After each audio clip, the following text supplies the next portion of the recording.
Vibe blowing up the jack. Got the loud jumping at the back. Everything I'm on slack. Everything I do is got the bands jumping at the back. Vibe blowing at my jack. Got the loud jumping at the back. Everything I'm on slack.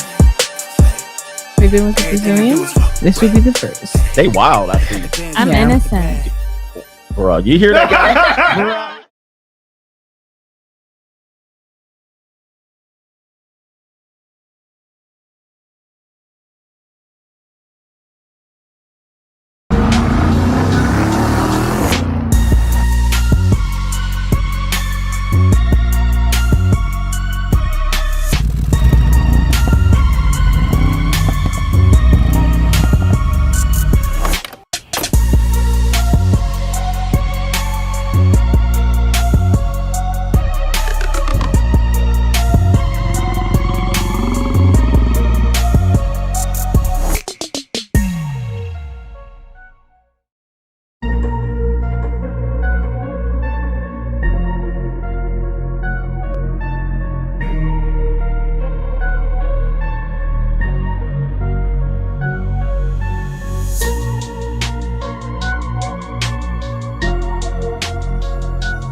What's going on, everybody? It is Coach Rick Adams back in here with another YouTube live stream. Shout out to the Coach Gang. And that's you. For being in here, being involved, and being active on this YouTube channel. And welcome back to the internationally known and recognized symbol of excellence, the Wake Up Show, part of the Free Agent Lifestyle podcast here on the Free Agent Lifestyle channel. You in here with the Bruce Wayne in this ish, the King of Kings, the King of Content, and the Speaker of Truth, yours truly, the Notorious One, aka Mr. Coach Alini, better known as the Prognosticator, Coach Stradamus. And you're in the Desert Storm bunker with none other than EWF. That is every woman's fantasy. And the whole fucking show. I'm the CEO, nigga, bro, of Fixes Binds LLC, the unbinder, the undebatable, the undisputed best entertainment here on YouTube. You can call me Senor Gregorio Graybeard. The ladies love to call me Mr. Third Leg Your Gray. third leg was just phenomenal. Also the man with one trabajo, that is the Mitch Slapper, the anointed one. Acknowledge me. The junior college sociologist.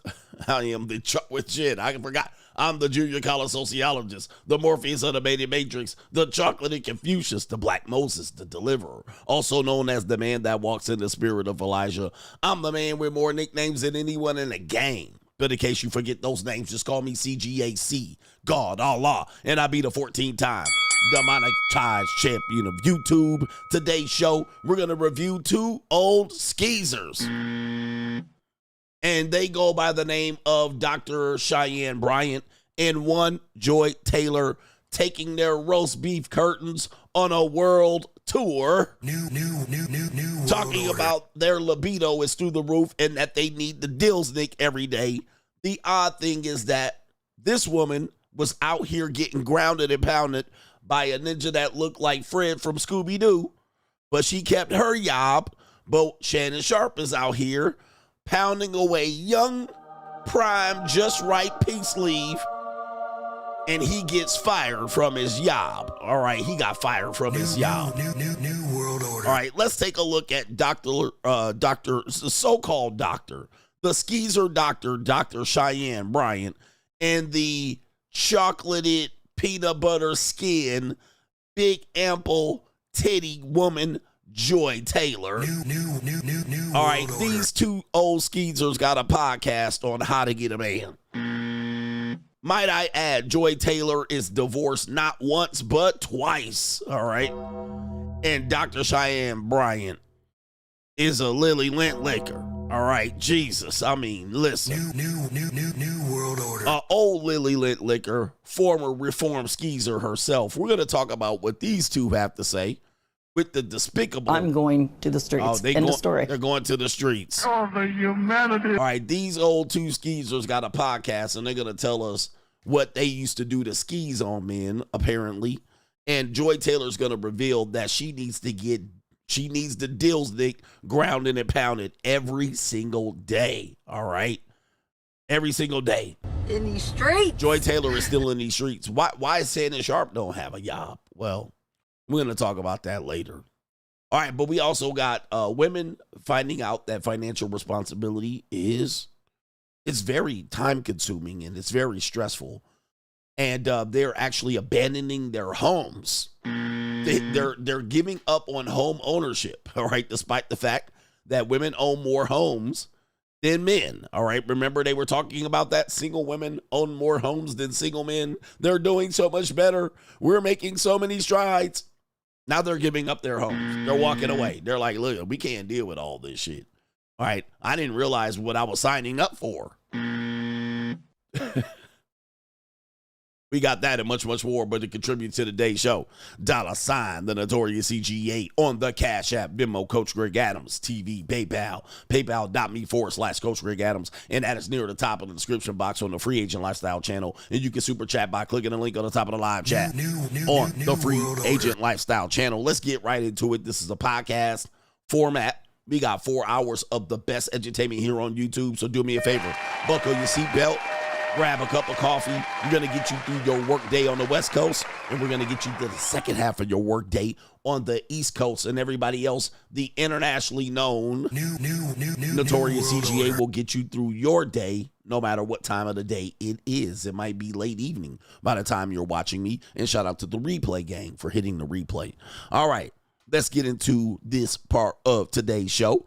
We got, all right, we're moving over here. We're moving over here because PayPal is PayPaling right now. They don't want me to sign in. Yo, we got our brother here. It is the Ice King says, damn, coach. He says, I'm catching up on last night's show. Hearing you describe these retroactive lawsuits, we're literally living our own version of the Minority Report. Shout out to you when you sent it twice. It was so nice you sent it twice. So let's give you a co-sponsorship. All right, the retroactive lawsuits, retroactive removing of consent, although Byron Scott looked like a plumb idiot, all right, yesterday on Crime and Law CGA. But 38 years ago, holy moly. All right, Kid Cudi is in there. He says, in the future, the pro-blacks will be saying the first robots were black. Yep, they will. The first AI robot was a black man. All right, we definitely going to hear that. The first AI robot was a black man. NGN, he says, why do normies get offended when people just do their job and not engage them in any conversation that's not related to the job or small talk? Because misery loves company. All right, misery loves company. All right, these people, these normies, like, listen, I always tell people, man, people that act like they're extroverts and they thrive on social connection, a lot of these people are losers. They're losers. Like people that go to nightclubs and party at bars and they're there all the time. All right, they're there all the time. They got to be out there having a party. Like a lot of times we frame these people as social people. Like they're good. They're getting out and socializing. But a lot of them are miserable. Women walking around with ill-fitting dresses, high heels that they can't, their feet hurt walking in them, right? And then, they're turning down men and they got an attitude, and men are out there walking around trying to, get with these soggy-ass women. Like these people are miserable. Same thing as the people at your job, okay? They couldn't do better in life. They're stuck at this job, right? It's the highlight of their fucking day, or it's the highlight of their day. And it's going to be the cause of their stress and their angst. So they go out there looking for connections and conversation, right? And they're going to just talk about the same shit you talked about yesterday, all right? And so that's where they're social. That's where they think they're socializing. Well, I better socialize and make friends. You ever have a person? Yeah. How about the weather? All right. How them Lakers doing? Like what? All right. We had this conversation last week, Johnny. But yeah, these people, this is their highlight of their day. They can't do any better than this damn yap. So they got to come over there and yap with you. Like, this is going nowhere. Why are we talking? All right, but he's not a friendly conversation. Yep, that is what it is. All right, shout out to you. Ever since you mentioned that Pookie and Southern Bamas that are mentally stuck in the past, talking about getting women for free instead of living in 2025, I can't stop noticing it and laughing in my head when I see it or hear their chewed up English. Abba dabba dabba. And he also says, how would you separate the good 70% from the 30% Pookies and the can't get rights? Can you explain the origin of the phrase can't get right?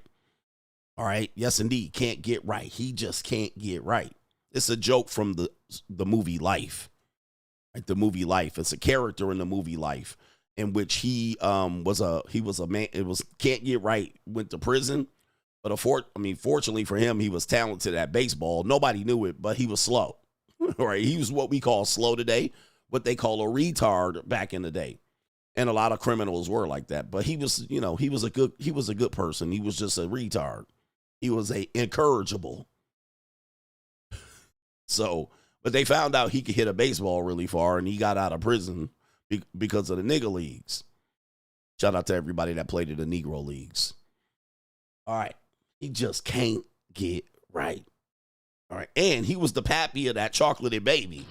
I'm Peppy. He was the pappy of that chocolatey baby, all right, of that white woman who grew up and out. All right. That white girl did grow up and out. And he was the pappy. I'm Peppy. But, yeah, a lot of these kids that are out here that can't get right, they retarded. They retarded. All right. But we don't know it yet. I guess we are doing good stuff here. All right. It's going to be and how is a retard? How was that a slur today?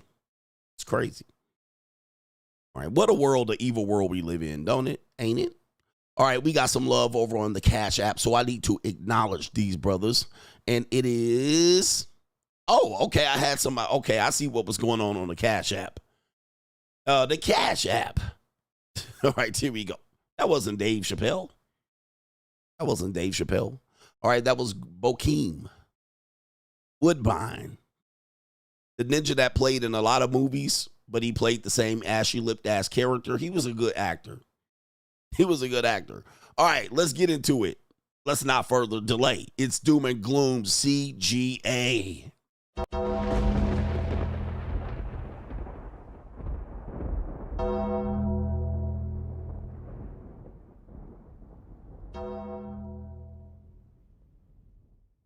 Doom and Gloom CGA brought to you by lots of Doom and Gloom news to report here, and it should not come as a surprise. The ship is sinking. You better hold on to your hats. Let's go to Detroit Bad Boys or Detroit basketball. We talked about Michigan yesterday, and apparently the pimping is in full effect. Not in the Upers area, but somewhere in Detroit. New world order. Houston's burning. Atlanta's burning. Memphis is always burning. But of course, Michigan is burning. New world STDs in Michigan hit a highest level in 30 years. Oh my goodness. Man almighty, what's going on in Michigan? According to the news last week, Michigan health officials are warning residents to take action because the pimping is still alive as sexually transmitted infections, STI rates, continue to climb, reaching the highest levels in 30 years. Joy Taylor must have been in town, allegedly. All right, send in the clown show. According to the district health department, number 4, syphilis cases have arisen 70% over the past decade, the pimping, with a growing number of cases among men who have had sex with men, as well as heterosexual men and women relationships between the age of 20 and 45. Joy Taylor. These old skeezers, that's these 45-year-old women saying they're going to be sleeping with younger men. You better go get your STI check. Congenital syphilis, which occurs when the infection is passed from the mother to the baby, is also on the rise. Hi. Goodness. In these streets. Oh, my goodness. So mothers are passing syphilis to their babies. It is also on the rise with 56 cases reported in 2024, the most Michigan has ever seen. Where's the race breakdown? Where's the race breakdown? All right, because most of these are niggers. All right, because the pimping is full effect over there, apparently. Chlamydia and gonorrhea remain the most common STIs in the state. And as of July 2024, Michigan has reported over 15,000 cases of gonorrhea and more than 43,000 cases of chlamydia. Ring the bell. Woo! Wait. A ninja was just bragging about all the pimping out there in Michigan and Detroit. But apparently, now in Detroit, y'all got to strap up. 43,000 cases of syphilis, 15,000 cases of gonorrhea. You got congenital syphilis. You probably got herpes. You got men on men. You got men on women. You got women having the highest rates. Yes, sir. Oh, the humanity. Dang, man. Watch out. The pocket is hot in Detroit and in Michigan. All right, more doom and gloom CGA. This is not a surprise. I told you so. More Americans are financing groceries with buy now, pay later loans. Damn. And more are paying their bills late. Oh, my goodness. It is a damn shit show out here. Can't you get it through your thick skull that I'm broke? Yes, indeed. It is what it is. Okay? It is what it is. We already know what time it is. It says right here, a growing number of Americans are using buy now, pay later loans to buy groceries, and more people are paying their bills late, according to a new Lending Tree report released on Friday. The figures of the latest indicators are that consumers are cracking under the pressure of an uncertain economy. Can't you get it through your thick skull that I'm broke? And are having trouble affording essentials such as groceries as they contend with persistent inflation, high interest rates, and concerns over tariffs. When I start selling pussy, I don't want to hear it. All right, they say around 2,000 U.S. consumers age 18 to 79. That's all of them. Around half of them have reported using buy now, pay later services. Of the customers, 25% of the respondents say that they're using BN, buy now, pay later loans to buy groceries, up from 14% in 2024. And 21% in 23. It says right there. Meanwhile, 41% of respondents say they made a late payment on buy now, pay later loans in the past year, up from 34% in the previous year. Can't you get it through your thick skull that I'm broke? Oh my goodness, it's getting kind of hectic out here financially for a lot of people. And I do have worse news to release. All right, I got worse news for you. It ain't getting no better. I told you, you better buckle up, because Donald J. Trump has just announced, and he was going to do this about 3 months ago, but he is dismantling the Section 8 program. Look at my African-American. Oh, my goodness. Look at him. Are you the greatest? You know what I'm talking about? All right, President Donald Trump's 2026 budget proposal would effectively dismantle the Section 8 program. Punani gonna be flying off the shelf. Let's give you the report. President Donald Trump proposed a 2026 budget, including 43% cut to federal housing programs, including Section 8 vouchers, totaling $26.7 billion. The plan introduced a state rental assistance block grant to reallocate remaining funds to states for customized rental assistance programs. Experts warned that these cuts could impact 3.8 million people, exacerbating the housing affordability and surplus supply crisis, increasing homelessness, and straining local economy. Punani gonna be flying off the shelf. When I start selling pussy, I don't want to hear it. All right. The proposal also includes a 2-year cap on rental assistance for able-bodied adults, prioritizing the elderly and disabled. Yeah, we play clips of young women saying that. They're saying these old skeezers are not getting off the program, leading to the inability of new skeezers to get on the program. And I say skeezers, it's not a slur. It's not a pejorative. It's a description. A description. It is. It is. But it also says right here, you able-bodied peons, You people out here leeching off the system. Critics argue that this could lead to evictions and unfairly prioritize certain groups. Congress may reject these cuts, and as it is done previously, but the proposal reflects the administration's priorities out here. Woo-wee! I looked at it as I have an ATM between my legs, and I'm just using it. All I got to do is put my card in. Yeah. And that's it. And put the PIN number, and boom, money just comes right out. Fixes Binds LLC for the win. All right, Fixes Binds LLC gonna go ham out here. Somebody said it's going public. Fixes Binds LLC is going public. The monetized dating marketplace is gonna go crazy. All right, it's gonna go ham. Who heard that report? And they've been touting this report for a couple of months now.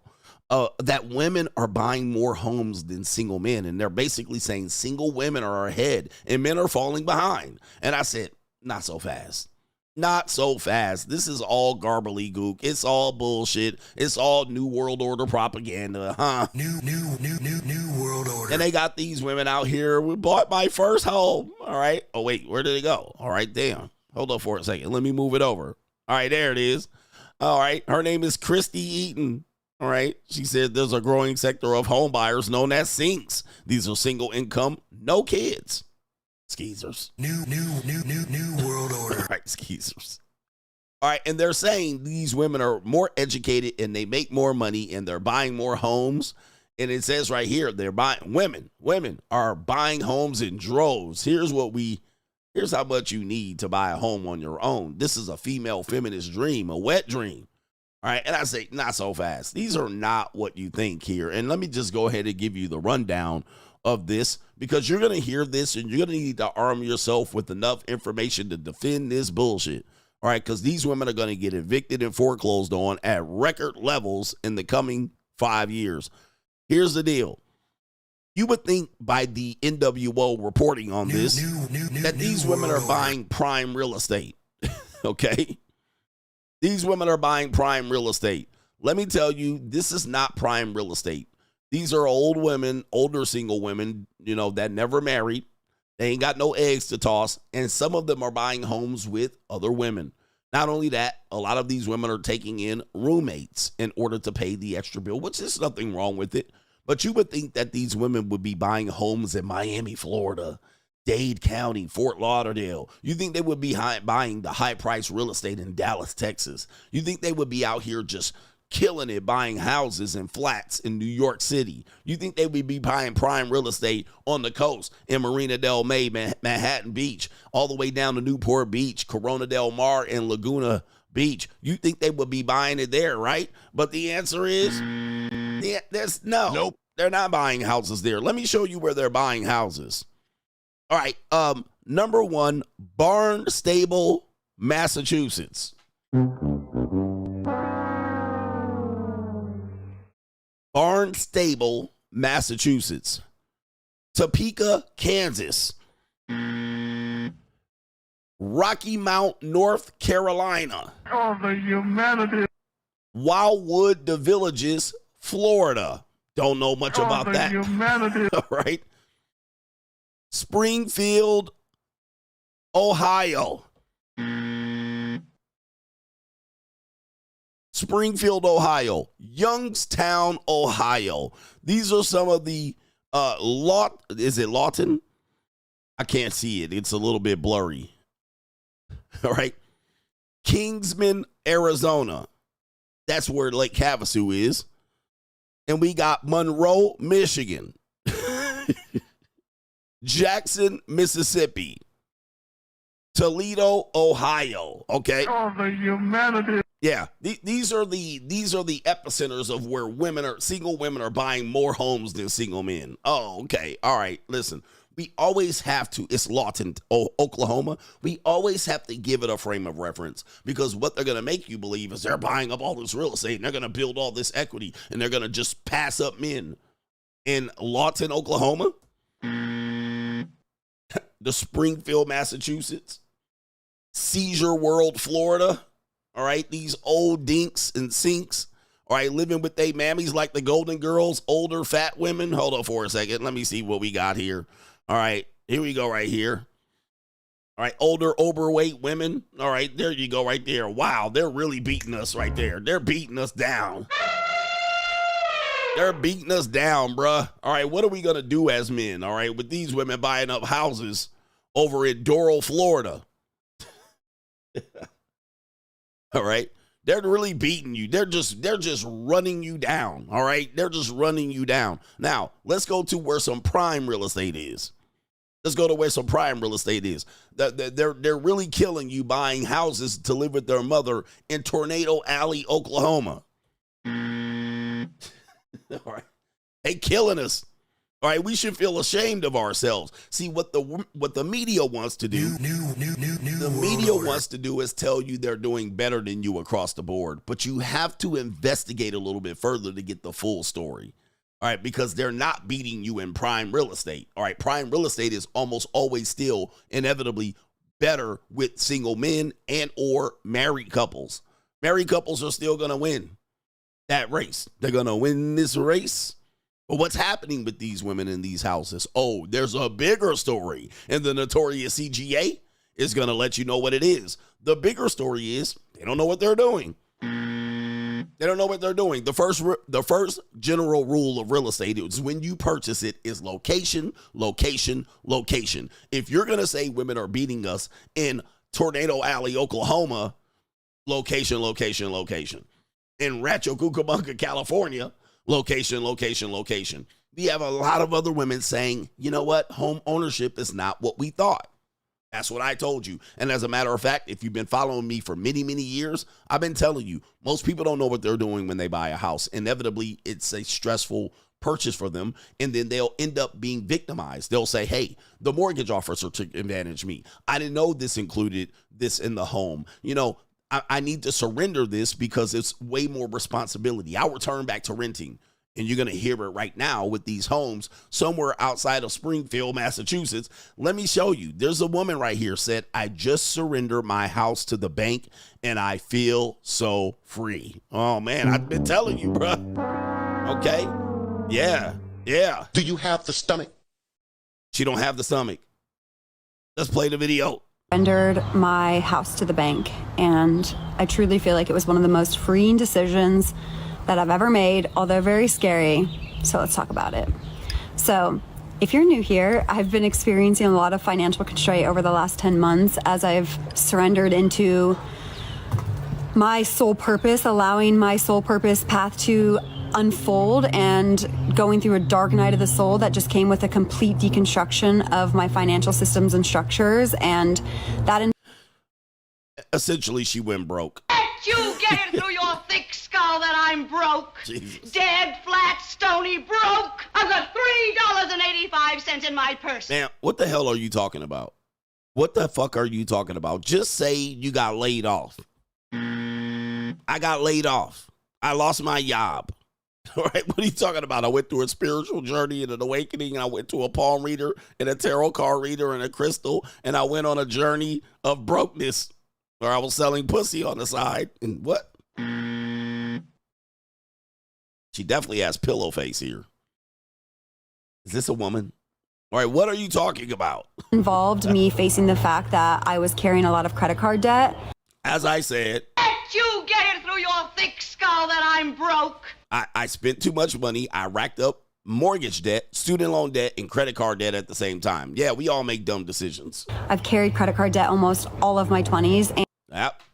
And in September of last year, I made the decision to file Chapter 7 bankruptcy. Oh, man. Because I had about $42,000 in credit card debt with no income. So when I decided to file, I planned on retaining my house and my car because I had loans on both of them.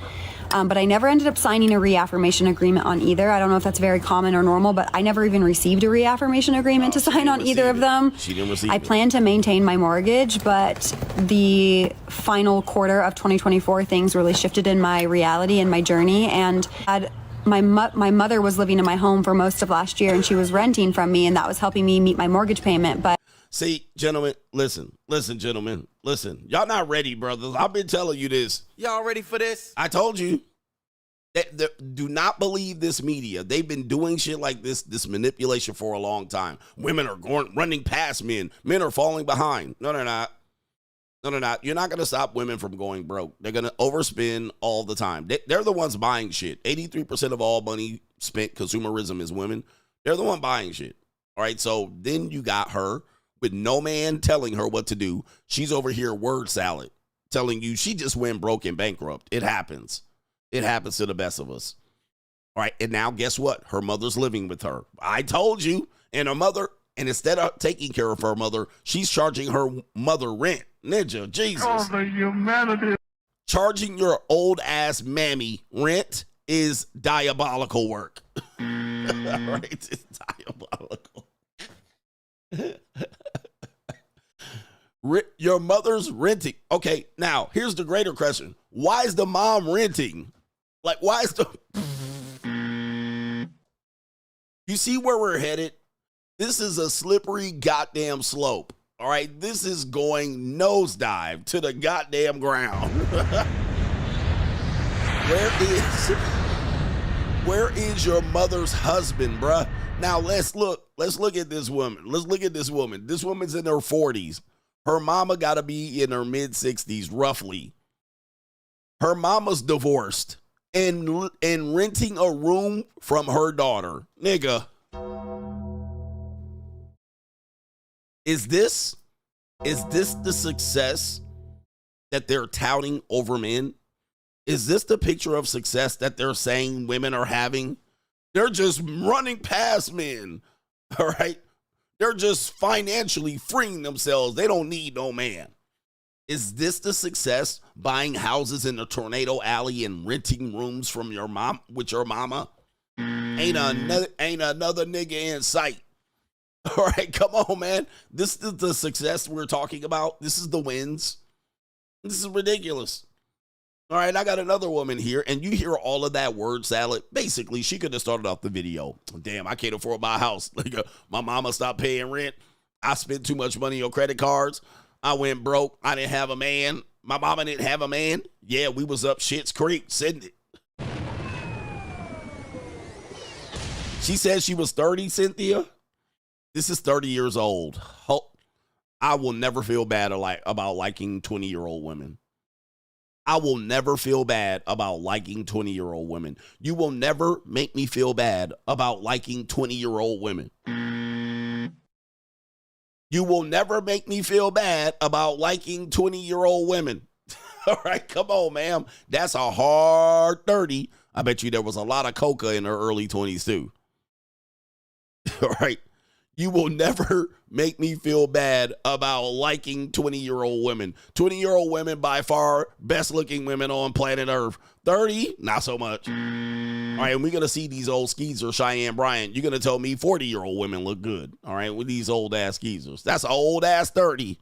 All right, that's a rough 30. If it ain't rough, it ain't me. All right, we got this woman out here that says, yeah, we got another one, y'all.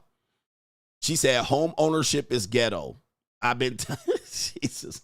When I talk about home ownership as a person that is professionally worked in getting people mortgages and trying to sell homes to them as real estate agents, I'm going to tell you, man, most people don't know what they're doing with home ownership. But shout out to the people that do well with home ownership. No disrespect. But when you have women buying more homes now, they're finding out, hey, wait a minute. This isn't what I signed up for. It's not what it's all cracked up to be. So let's get this mulatto sister up here, this exotical mulatto. Now, she looks good too, but she got her lips done for I don't know what reason. But I definitely would. Well, I can't say it. It's a family show. But I would have her on her knees and I would do something to her face. All right, but that's what I'm saying here. All right, but let's see what this woman says. She says right here, why buying a home made me miss renting. All right, here we go. Ma'am, somebody could have told you this. Like, I could have told you this, but you didn't want to listen. So let's see what you did here. The way they're building these homes these days, they're made out of paper mache. I just wanted to get on here and talk about home ownership and how it's for the birds. I highly don't recommend. Let me list the pros and cons. Let me start off with the pros. First things first, you're a homeowner. The American dream, right? Number 2, you can get equity back if you decide to sell your house. So if you sell your house, all that money you've been paying doesn't entirely go in the trash. Okay, now that we're done with that, the cons. You are your own maintenance person, okay? If anything in the house goes wrong, you have to handle it. You're Ma'am, Fix This Binds LLC is here for you. I mean, I will fix this her bind any day of the week. All right, but ma'am, yes, you're your own landlord. Everybody knew that. Grass, you have to mow it. The spiders and things, you have to get pest control. I have to climb up my attic every month to change out the AC filter, because if I don't, my AC works harder. If my AC works harder, the AC can break. If the AC breaks, I have to pay for it. Secondly, HOA fees. You have to pay to live in the neighborhood. If you're not cutting your grass, they can fine you. HOA don't play. Third, property taxes. You're paying the government to live on this plot of land. Even after you pay off your home, that don't matter. You still have to pay property taxes. I'm over it. I'm at the age where I'd rather pay for convenience. I want to downsize. I want to move to a high rise. I just want the view of the cityscape. The only lifting I want to do is picking up my phone. Something breaks, I'm calling the front desk. Y'all need to come handle this. Now, mind you, if you're a family, you have kids, it makes sense. You need this space. But if you're a single woman or a single man, there's no need to own a home unless it's an investment property. I mean, haven't I been saying that very same thing? I've been making this argument, the very same argument. Now, some people deal with that. Most people cannot, or many people cannot. And I've been saying the same thing. Well, if you're a single man, what's the point? When I go back to this article, okay, some single men are like, what is the point? Unless it's an investment property. So when they say more women are buying more homes in droves and just leaving men behind, well, you're a single woman. You can't afford it. You can't maintain it. You didn't know what you were signing up for. And then now the garbage disposal needs to be fixed. Can't do nothing about it. You got ants and roaches and rats all up in your attic and all up in your basement. And now you gotta hire pest control. And then they're like, nah, I'd rather have someone else do it. Like, you mean another man? Because all of those things that you just described, you're going to need a man to do it. Oh, yeah, MERP. Okay. So that whole I don't need a man is a myth. They're always going to need a man. If they don't have a man as somebody that is above them or in the order of protection, they're going to hire men to fix all of their jobs. Right? They're going to hire a man. Ma'am, I thought you could do it without a man. Apparently not. And as you can see, she gave up and threw in the damn towel. Done the homeownership. You know, I got it out of my system. Everyone's like, oh, but you're going to be throwing away money. I will throw away money. Yep. It's fine. I want to turn my brain off. I don't want to think about the AC. I don't think about pest control. By the way, guys, you heard it here first. You're going to hear a lot of women say, I want to turn my brain off. This is going to be the next big psyops on women. All right. And it started about a year ago. I've been talking about it quite a bit. So I want you to pay attention to this. This is the next big psyops in what women say they want. All right. They're going to start saying that I want to turn my brain off. And you're going to go, what the hell is this? But this goes along with the brainstem and the frontal lobe.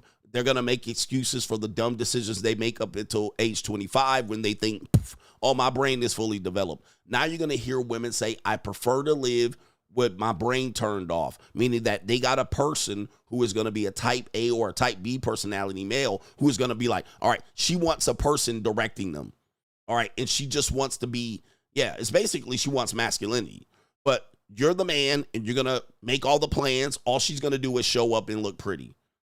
You're going to show up and look pretty. So she wants to turn her brain off. She wants someone to make choices for her. She wants a man to make all the plans. She wants a man to do all the repairs. She just wants to sit back in her era and sip motherfucking lemonade and pina coladas and margaritas and Mai Tais.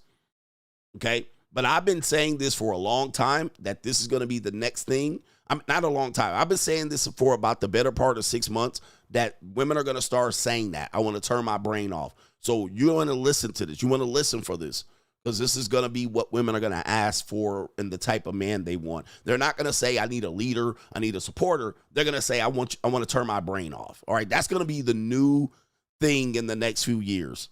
All right. It's kind of like it's the same as spoil me. All right, spoil me, and you saw that on dating apps about 8 years ago, 7 years ago, and now you see monetized dating. Women are like, I just want to be spoiled. All right, turn my brain off is going to be the next big thing, that soft girl era. I just want to turn my brain off. Like, bro, Nobody gets to turn their brain off. All right, we're human beings. Let me turn it off. I don't get to say, I'm going to turn my brain off. Okay. So watch out for that one. That's going to be the next big psyops on women, and they're going to eat it up like crazy. All right, so watch out for this one here. All right, let's go to the next one. We're done with that woman, but I'm going to save her video and possibly maybe invite her to have her turn her brain off as I push her face into the pillow.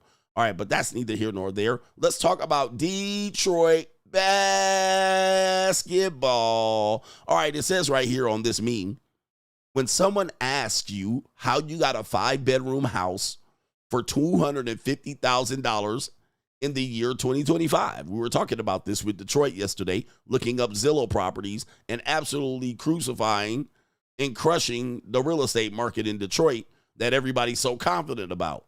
But there's one thing right here. It says right here, when someone asks how you got a 5-bedroom house for $250 in 2025, let's hear it. Oh, wow. Maybe there's gang activity here. That's crazy. All right, yeah, maybe there's gang activity here. That's crazy. That's why, right? You don't see it on the Zillow report. You're like, I'm going to scoop up all of this real estate.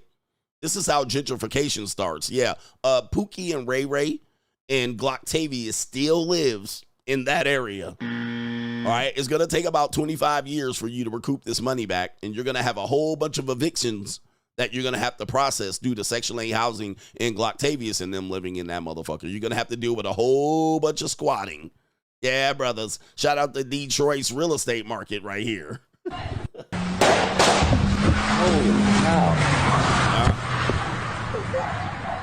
Maybe there's gang activity here. That's crazy. Yeah, shout out to him right here. I'm not going to say what race, what people. We know I can't say that. Yeah, perhaps there is gang activity there.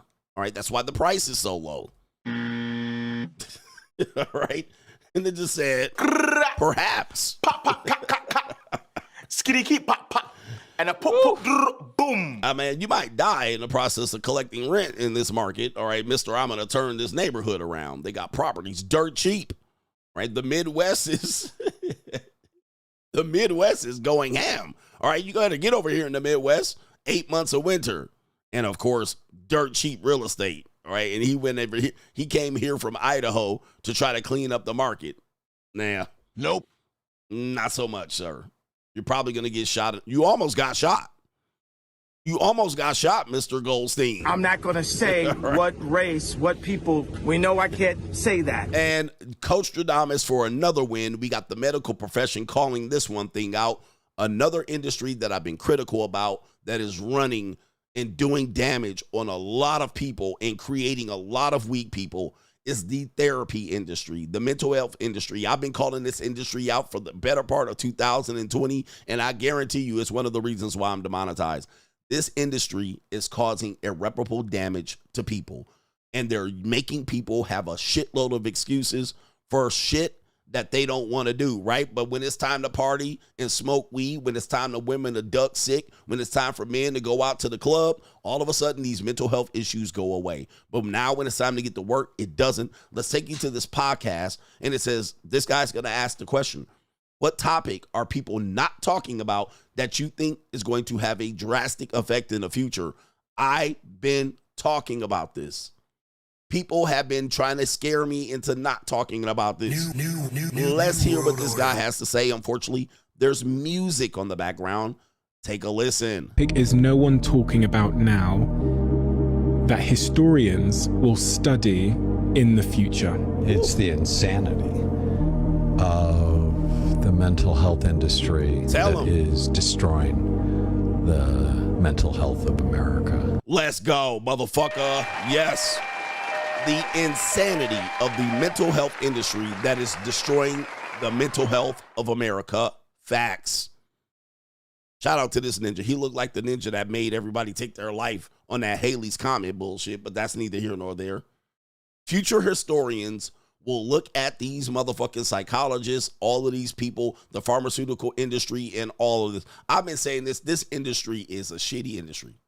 This industry is misleading people, it's brainwashing them, it's making them make excuses, and it's causing people to be weak. Like, you constantly have them in therapy for years and years and years. Nah, bruh. Not even physical therapy you can do for years and years, right? You can't even do that with physical therapy. But for some reason, I'm still working on myself. I'm doing the work. I'm doing the homework. I'm like, nah, bruh. Nah. This shit don't make no sense. It's causing more damage. These people come out and they weaponize therapy against other people. And many of these people that are in therapy are in there because of bad relationships, mostly to play the victim in their relationship. That's most people are in there.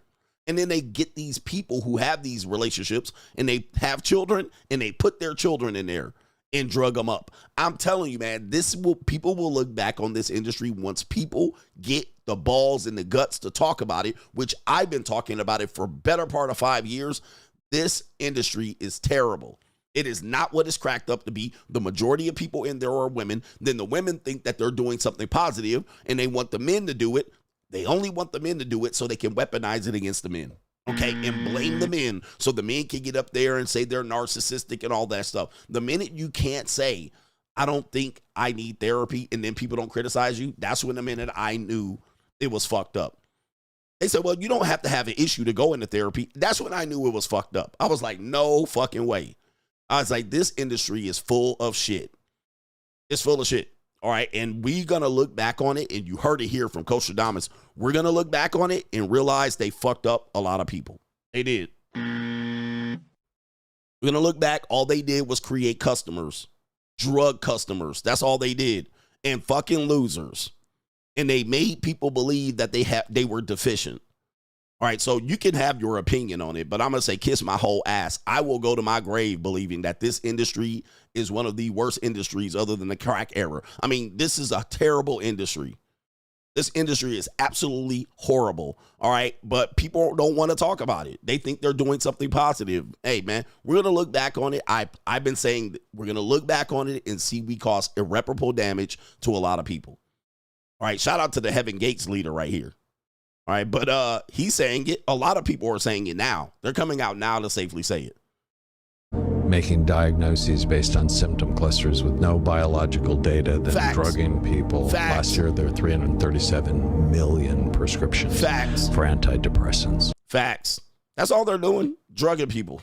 That's all I'm seeing. And these people continue to have the same problem, even on medication. Isn't medication supposed to improve your problem? Isn't a bout of 25 therapy sessions supposed to improve your problem?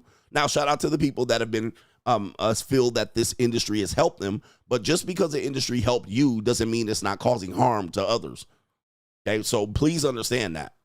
27% of all doctor visits, no matter the specialty, 27% someone's leaving with a prescription for benzodiazepine. And the reason why is that people are using their medical benefits. They're using their medical benefits. When you use your medical benefits, you automatically get a diagnosis. If you pay with cash, you don't get it. You can request not to get a diagnosis.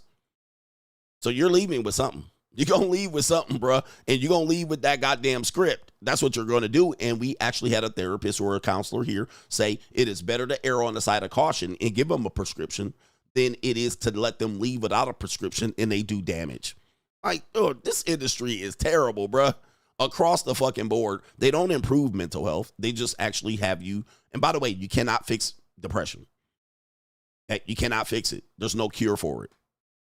There's no cure for it. All you can do is treat it, which to me, that's a red ass flag. All right. That's a red ass flag. That's another big red flag. You can't even cure it. And people are like, mine was cured. It was never cured. All right. It was never cured. They just treated it. It's like AIDS now. You can catch it. They ain't going to cure it.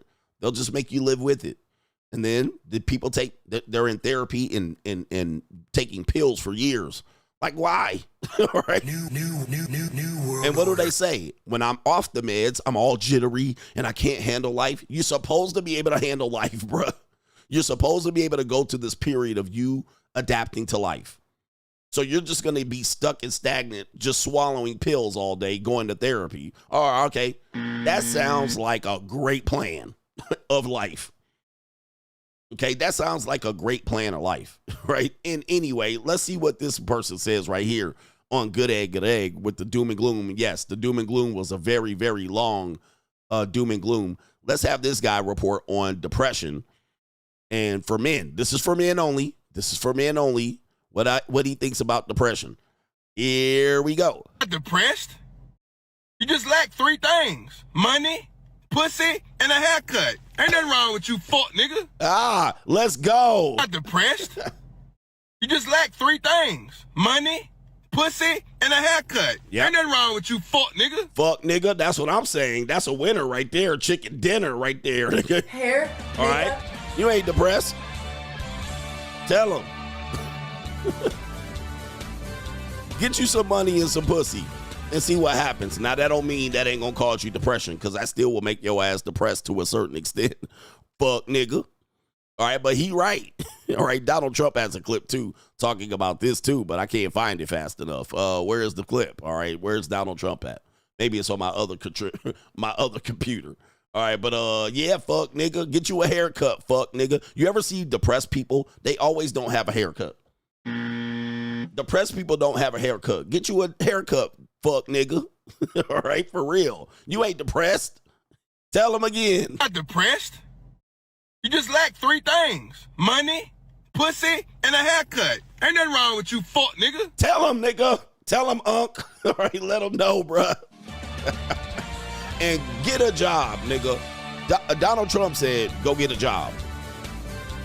He said, you ain't depressed, go to work. And then hit the gym, nigga. And then drink some water. All right, come on, bruh. And then go to sleep. Fuck, nigga. That's how I think about depression. Bitch, nigga. That's Doom and Gloom CGA.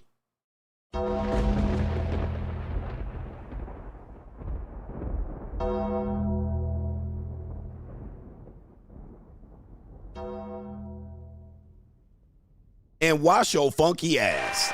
Wash your funky ass and change your drawers. You know what? We're going to help these depressed ass men. By the way, I have no empathy. So fuck you if you depressed. All right. I'm like, hey, nigga, that's your problem. All right. Just don't make it my problem. All right. That's why I keep the Skidi-Pop-Pop over here. Nigga, don't make it my problem. You depressed, you fix that shit. All right. But I ain't depressed. I changed my drawers, took a shower, shave in the bathe. Nigga, I'm good. I got a couple of dollars in my bank and I got pussy that gets delivered to me when I need it. Hey, I'm in good shape. And I got a job. All right, and that's the Mitch Slapper. Let me get to the earlier contributors to today's show. We on fire already. We're on fire like Detroit's STI sexual marketplace. All right, they just be like, well, I'm depressed. I'm like, nigga, that's your problem. It ain't mine. Shout out to Jones G. I know one guidance counselor and another mental health therapist. Both of their lives are in shambles, from finances to cleanliness and relationships, yet they are guiding the lives of others. It's tragic. I know a mental health therapist. I just thought he coach gang, and he's going to be in good shape financially because he ain't never losing business. There's too many weak fuck niggas out here. All right, so he good. All right, so shout out to him. But yeah, there's some counselors that are in shambles. I met women that were marriage counselors. All right, they were like marriage, family, and counseling and therapist license, whatever. Dude, they were in shambles, bro. Skeezers, hookup girls, 304s, witches, Wicca, divorced.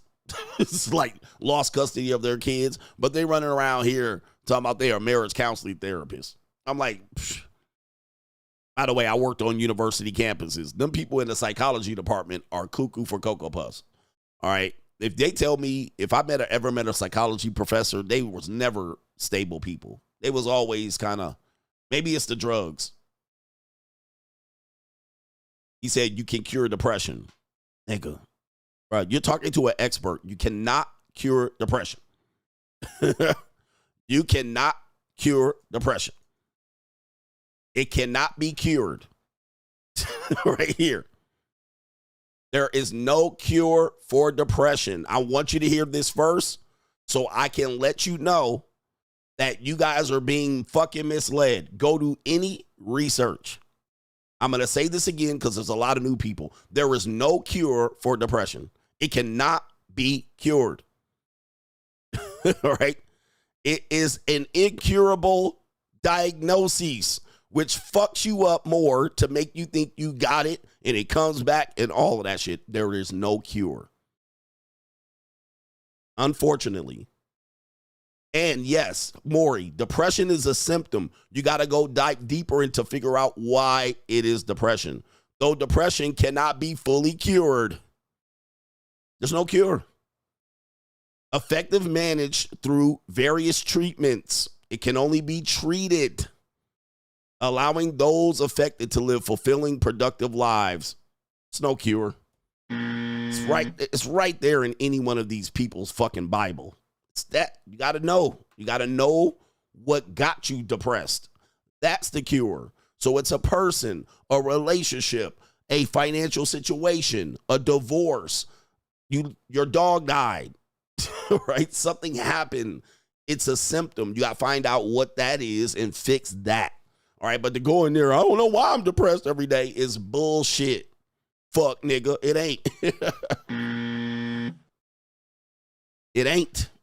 So know what you're getting into. If somebody wants to label you as depressed, you better know what you're getting into because that person about to make a rack off of your ass. All right. They about to make a rack. They about to get rich. I'm rich, bitch. All right. So know what's up. We want men to know this. I want people to watch me to know this so they don't get trapped in the bullshit. Yeah, do I feel bad? Of course I feel bad sometimes. Do I feel bad about people, the way they treat me? Yeah, I was kind of like, damn. Is that depression? No. That ain't depression, bro. Do I feel bad when I don't have money? Yeah. Do I feel like I just don't have a way out of it? No way out? Yeah. But that's not depression, nigga. All right, that's not depression. Could it make me depressed? Yep. That's not depression. New world order. You're just broke. You're broke. Do I feel bad when I don't have women or I'm fucking on this fat woman for the 80th time and enjoying it and then feeling bad about myself after I bust a nut? Yeah, I'll feel bad about myself. It is quite depressing, but that's not depression, okay? I could change that up by getting a fine piece of calico in here and nutting on her toes. All right, it is what it is, bro. But you trust and trust. You're gonna hear it here more and more because I tend to be the trendsetter. I tend to be the first one that takes the risk to talk about something, and then other people start talking about it after me, and then they get the credit. You forget I talked about it first. Like many things that you hear people comfortably talking about, I literally, when I was saying it, people were shocked when I was saying it. They were like, wow, you can't say that. People would normally say, you can't say that about the mental health industry. The fuck I can. Who the hell? See, the minute you censor someone, the minute you say you can't say that about something, that is the first question of you having a psyops or they have too much power. That's the first thing you ask. Why can't I talk about them? Who says they're right? Who says they're right now? Like, why can't they be criticized? Why can't I say they're scamming people? I can say the insurance is scamming people. That don't seem to bother people. But when I say the mental health industry is scamming millions and millions of people, and then you'll be like, you can't say that. Fuck you, nigga. I can't, bro. That gives me the first indication that something's wrong when I can't criticize it. Right? And when you're scared for me to criticize it, that's the first indication I get that I'm on the right track. All right, I'm about to uncover the whole goddamn cemetery and the dead bodies. I'm about to cover the dead bodies the minute you tell me you can't go in there and look. Don't look over here. Oh, okay, I know where the dead bodies are now. I know where the dead bodies. I know where y'all hiding it. Don't look here, though. You can look everywhere but here. Don't look right here. That's where the fuck you need to look. All right, that's the first indicator. Shout out to Kaylin. Niggas is going to be at therapy tomorrow like, but CGA said it's a scam.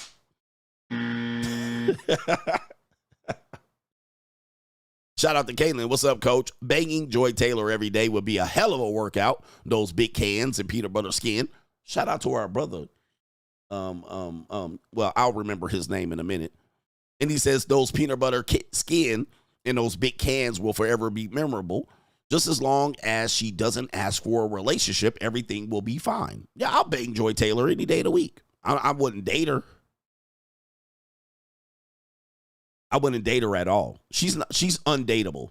All right, she's undateable. But I'll bang her out. She can bring that ass over here. Shout out to Jason Whitlock. Yes, that's his name. Jason Whitlock. Peanut butter skin in them big hands. She do got big, bodacious tatas. Shout out to our brother. It is Damian Boggle. And he says, just paying my tuition costs. Thanks for teaching me many things that my father never taught me. Sadly, most men, even the ones who have fathers at home, never learned the true nature of people in the world. Facts. That's a sponsorship. That's true. I'm rich, bitch. That's true. I think what we do to people, unfortunately, is when people have issues that come from experience and people blame them for having the issues that they're having. Like, you have trust issues. Guys, everybody has trust issues. Now, what will happen is people will manipulate you and say you're wrong for having trust issues. You're not wrong for having... Guys, if it's okay to be depressed, it certainly is okay to have trust issues, motherfucker. Right? What the hell? But when you say you have trust issues, or you admit it, or somebody says you have trust issues, they're downplaying your issue. I thought we were sympathetic. I thought we had empathy. I thought you were willing to work through a person's issues. I thought you were willing to do what it took to help a person get through their trust issues, but they don't. They'll just say, you got trust issues. Something's wrong with you. Hey, it's something in your past that you have. No.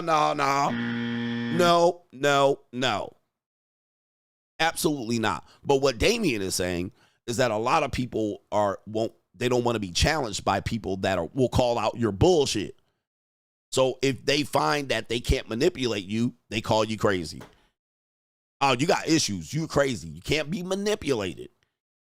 You can't let people put a fast one on you.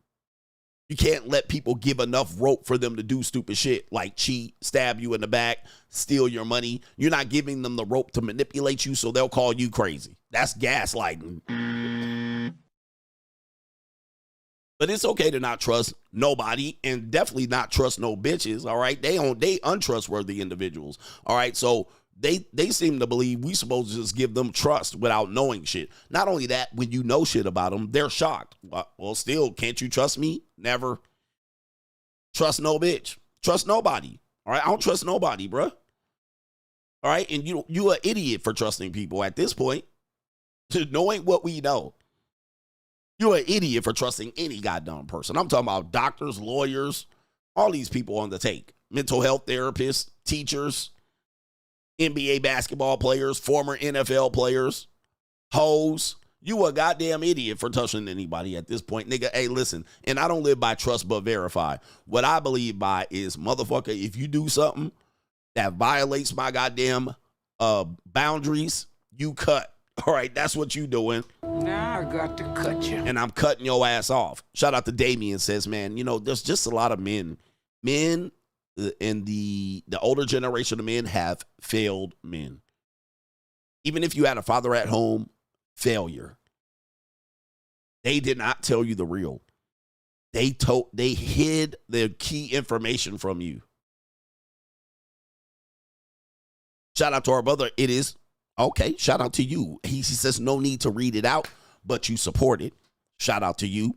Peace. We're going to call you Double J so you know that I read your message. All right. All right. You suppose what people want you to do is put up with all kind of bullshit. Not me. All right. I don't let people bullshit me for very long. All right. You better get quick with your bullshit and get in and get out. I'm not going to stick around with bullshit. Pro Man says, stop killing Lawton, Oklahoma. Spent 5 years in that tornado hell town. Knew a fine-ass red bone from there. She hauled ass to L.A. after high school. Shout out to her and you in Tornado Alley, Lawton, Oklahoma. Room service. I need y'all niggas bring me some chicken wings, 2 hoes, a red bone and a white girl. Shout out to the red bones out there, man. Tornado Alley. By the way, Lawton, Oklahoma is leading women or leading men in home purchases in Lawton, Oklahoma. Let's give the ladies a round of applause. Let's give them a bow. All right. Ladies, this one's for you. All right. Women are lapping men. They're lapping you lazy niggers in Lawton, Oklahoma, bruh. All right, hold on for a second. Ladies, get used to hearing this.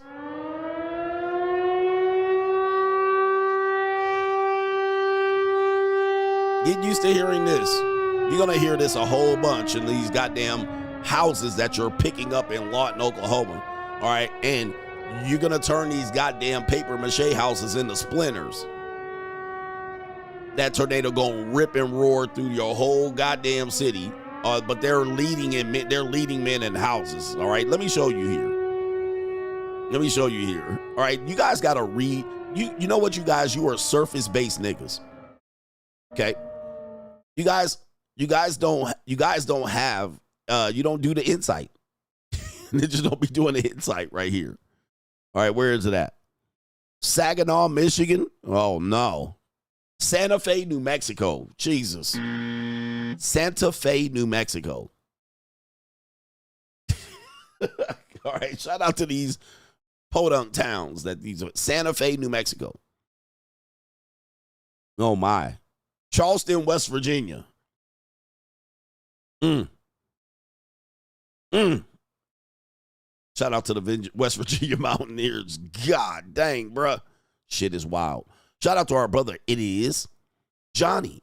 Las Vegas says, Coach, I don't know if you heard, but Mark Lamont Hill recently crashed out on Piers Morgan while Myron Gaines laughing my ass off because Piers dared self-proclaimed racist Lily Gaddis to say the N-word live on air.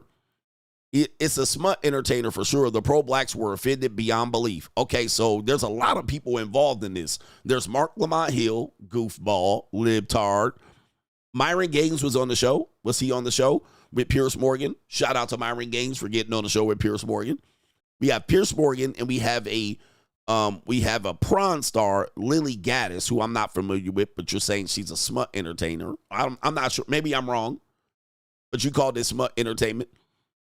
And she's saying the N-word on the air. All right, this should be a clip. All right, this should be a clip.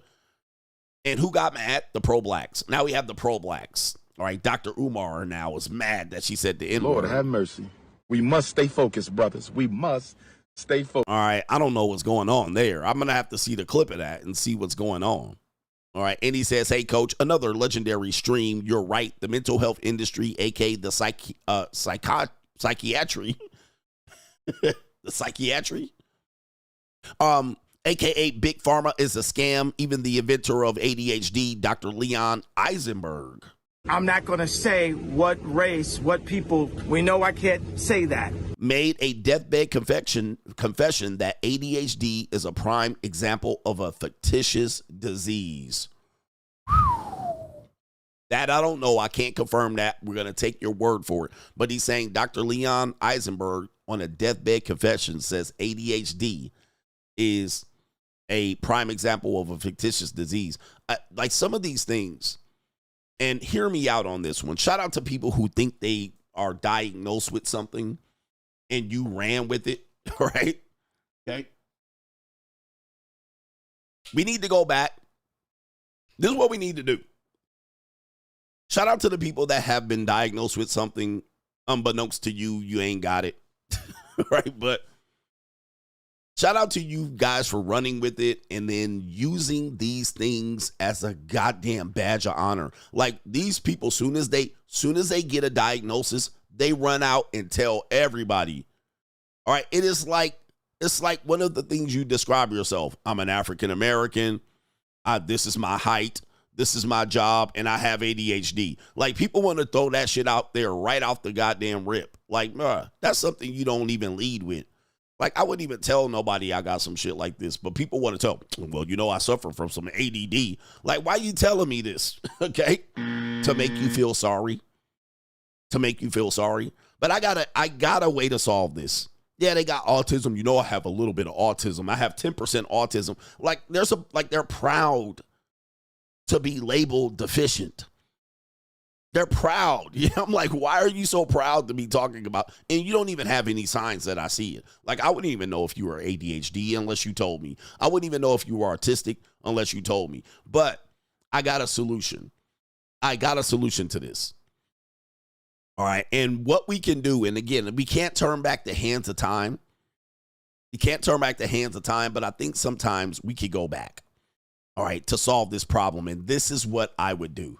Okay, this is what I would do. I'm solving, and listen, because people say, see, hey, coach, you never bring solutions.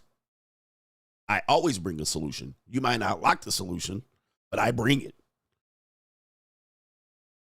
What we need to do is go back to this goddamn chart, all right? And this will solve the problem.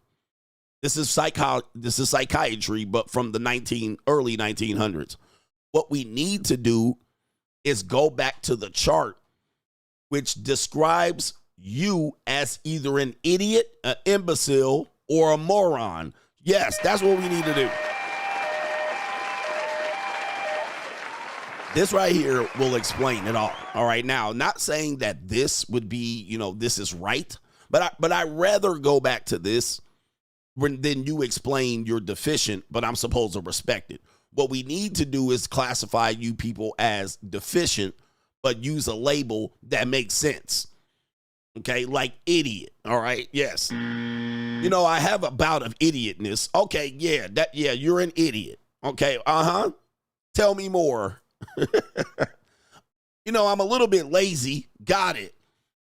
You're lazy as fuck. All right. That makes sense. All right. What about this? I'm a low grade imbecile. All right. Yeah. Right here. You're a simpleton.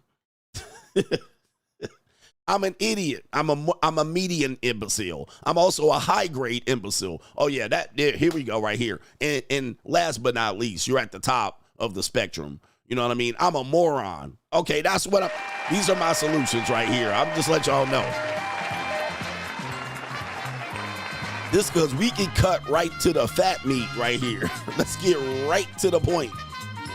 What are you telling me? You have ADD? All right, you're a moron. All right, there we go right there. You can't get right. You can't keep your attention all over the fucking place.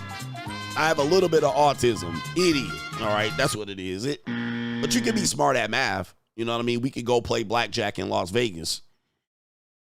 All right, but that's what we need to do. And don't ever say I never provide solutions and pollution.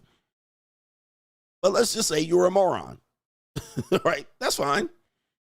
That will clear shit up real quick. All right, you were in special ed classes down in the basement near the cafeteria and the furnace. That's where your classes were. And you got let out a little bit early so you can make it to the short bus. Yep. And you got extra time on your tests. Moron. I might not have it completely right, but I'm just going to say. Right. Okay, never mind. People are offended now. People are offended. But I'm going to look into this Leon Eisenberg. All right, I'm going to look into I'm not going to say what race, what people. We know I can't say that. All right, let me see here.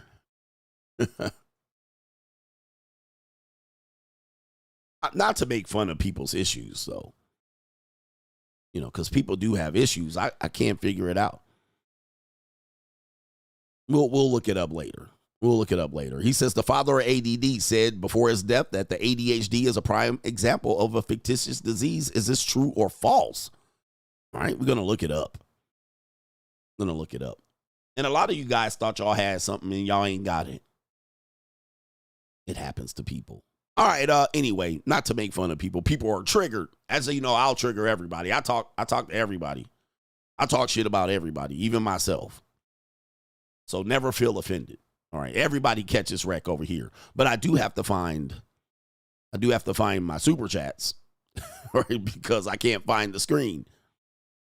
Den says, in this economy that we have today, should I start my real estate license, or is it better to find other opportunities that can make even more money? Thanks for all that you do.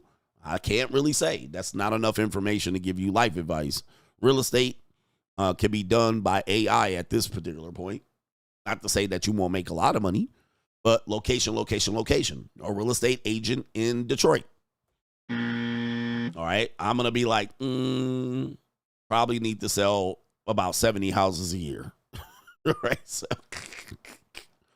I'm not joking. All right, they got $80,000 homes. Let's give you a little commission. Let's give you your commission check on the $80,000 home sale. $2,400. All right, not bad. Not bad. Ain't bad money. But just so to let you know, when you see real estate agents and they be like real estate agents in somewhere in Southern California, let me tell you what their commission checks look like. All right, their commission checks are $45,000.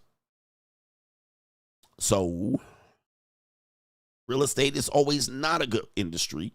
Not everybody gets rich in real estate. You got to have location, location, location. So at that point, if you're pulling $2,400 checks in Detroit, probably going to go broke. Yes, you're not gonna make a lot of money. I mean, you'll make a lot of money for Detroit. $2,400. You sell 3 or 4 of these old ass dilapidated homes that people are gonna have to spend an extra $50,000 repairing the electrical. Glocktavius is gonna turn it into a crack house or a squatter's rights are gonna squat in there. Piece of trailer park trash gonna tear it down. All right.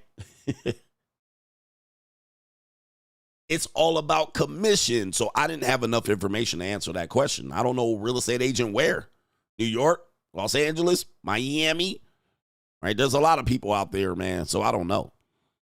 Shout out to no government name. Why do normies call themselves homeowners when they have to pay property tax on their property when they pay it in full? They get offended, just like PUAs when you say all men pay. Yeah, and people have argued me against it. I'm like, bro, you're not really a homeowner as much as you are taking significant responsibility for a piece of property that can be snatched from you at will. But I'm not saying it's a bad thing because you miss out on the HOA and a couple of real estate property payments and its house is going bye-bye. But, what you are is holding that piece of property for somebody hopefully to use when you die. Just don't die in there so I can buy the damn thing. But it is what it is. Hey, listen, shout out to all my great successful homeowners here that said they made a profit when they sold their home, yet they forgot that they spent $20,000 on a new roof. They didn't factor that in. Home ownership is like gambling to me. Home ownership is like gambling. It's like when you go to Vegas and you say you made $5,000 on the tables, but you lost $10,000, right? You didn't factor in the trip to Vegas. You didn't factor in all the drinks that you bought at the strip club, all the dollars, the ones and twos that you put in that goddamn stripper's panties. All right, you forgot a whole bunch of shit. You forgot you went to the weed dispensary and you bought a whole bunch of edibles and you crashed and passed out and some hoes robbed you and trick rolled you for your Rolex, okay? Like, did you make $5,000? You didn't make $5,000. All right. You earned $5,000 back. You got $5,000 in chips. All right. But I don't think you won $5,000. All right. That's not how Vegas works. Most people take a L when they come back. All right. So, all right. So the problem is, when you sell your home and you was like, I bought this home for X amount of dollars, $188,000. I sold the home for $800,000. I made $600,000. You didn't. You didn't make $600,000. You did not make $600,000. You forgot you owned that home for 20 years. You mowed the lawn. You bought mulch. You raked up cut grass. You painted buildings and you blew out walls and you put in upholstery and new carpet. And nigga, you went in there and you knocked the wall out and put in the goddamn sliding door. Right? That's all in their appreciation. Ninja, you was in there cleaning gutters. Ninja, you work for that house. You work for that house, bruh. Like, let's factor in. You put it in a new roof, a new water heater. Let's get the real goddamn total. Yep, you put a new fence up. You painted and lacquered the motherfucking deck. All right, come on, bruh. You painted the house. You scraped all the lead off. You got rid of all the asbestos. You had water damage. You put in AC units. Let me just tell you, bro. You didn't make $600,000. I'll give you that you probably broke even. You probably broke even, Steven. Yep, new electricity. You had to put in new plumbing. You actually remodeled the kitchen. Like, you didn't make $600,000. That's like you went to Vegas. I made $5,000. You did it. You did it. So it is what it is. You broke even. You had to have somebody watch the house. You know, you had to have a home babysitter when you went to travel. You put all that shit in it. You put in linoleum, tile, and floors. You was at Home Depot every fucking weekend and Lowe's buying, you know, what do you call it? The little blowers, and you put a garden in there, nigga. You actually put flowers in and shit. You was at the flower garden. You put in a new central AC, waterless tank. You telling me you made and cleared $600,000 in selling your house? No, you didn't. You paid interest. Like I'm like, let's call a spade a spade. I'm just a guy using pragmatic logic. This is why people don't want to talk to me. Because I'm like, don't run over to here with this bullshit. All right? With this normie talk. Hey, I bought the house in 1986 for $180K. Cleared $600K when I sold it for $800K. No, you didn't. You didn't clear $600K, motherfucker. No, you didn't. You got oil stains in the garage. You painted the garage. Stop with the bullshit. Stop the cap. All right? That's why people don't want to talk to me. All right? They be like, nigga, you broke even. You probably lost money. You probably lost money. You got alarm systems. Your house got broken in. Renter's insurance. Homeowner's insurance. Yeah. You didn't clear shit.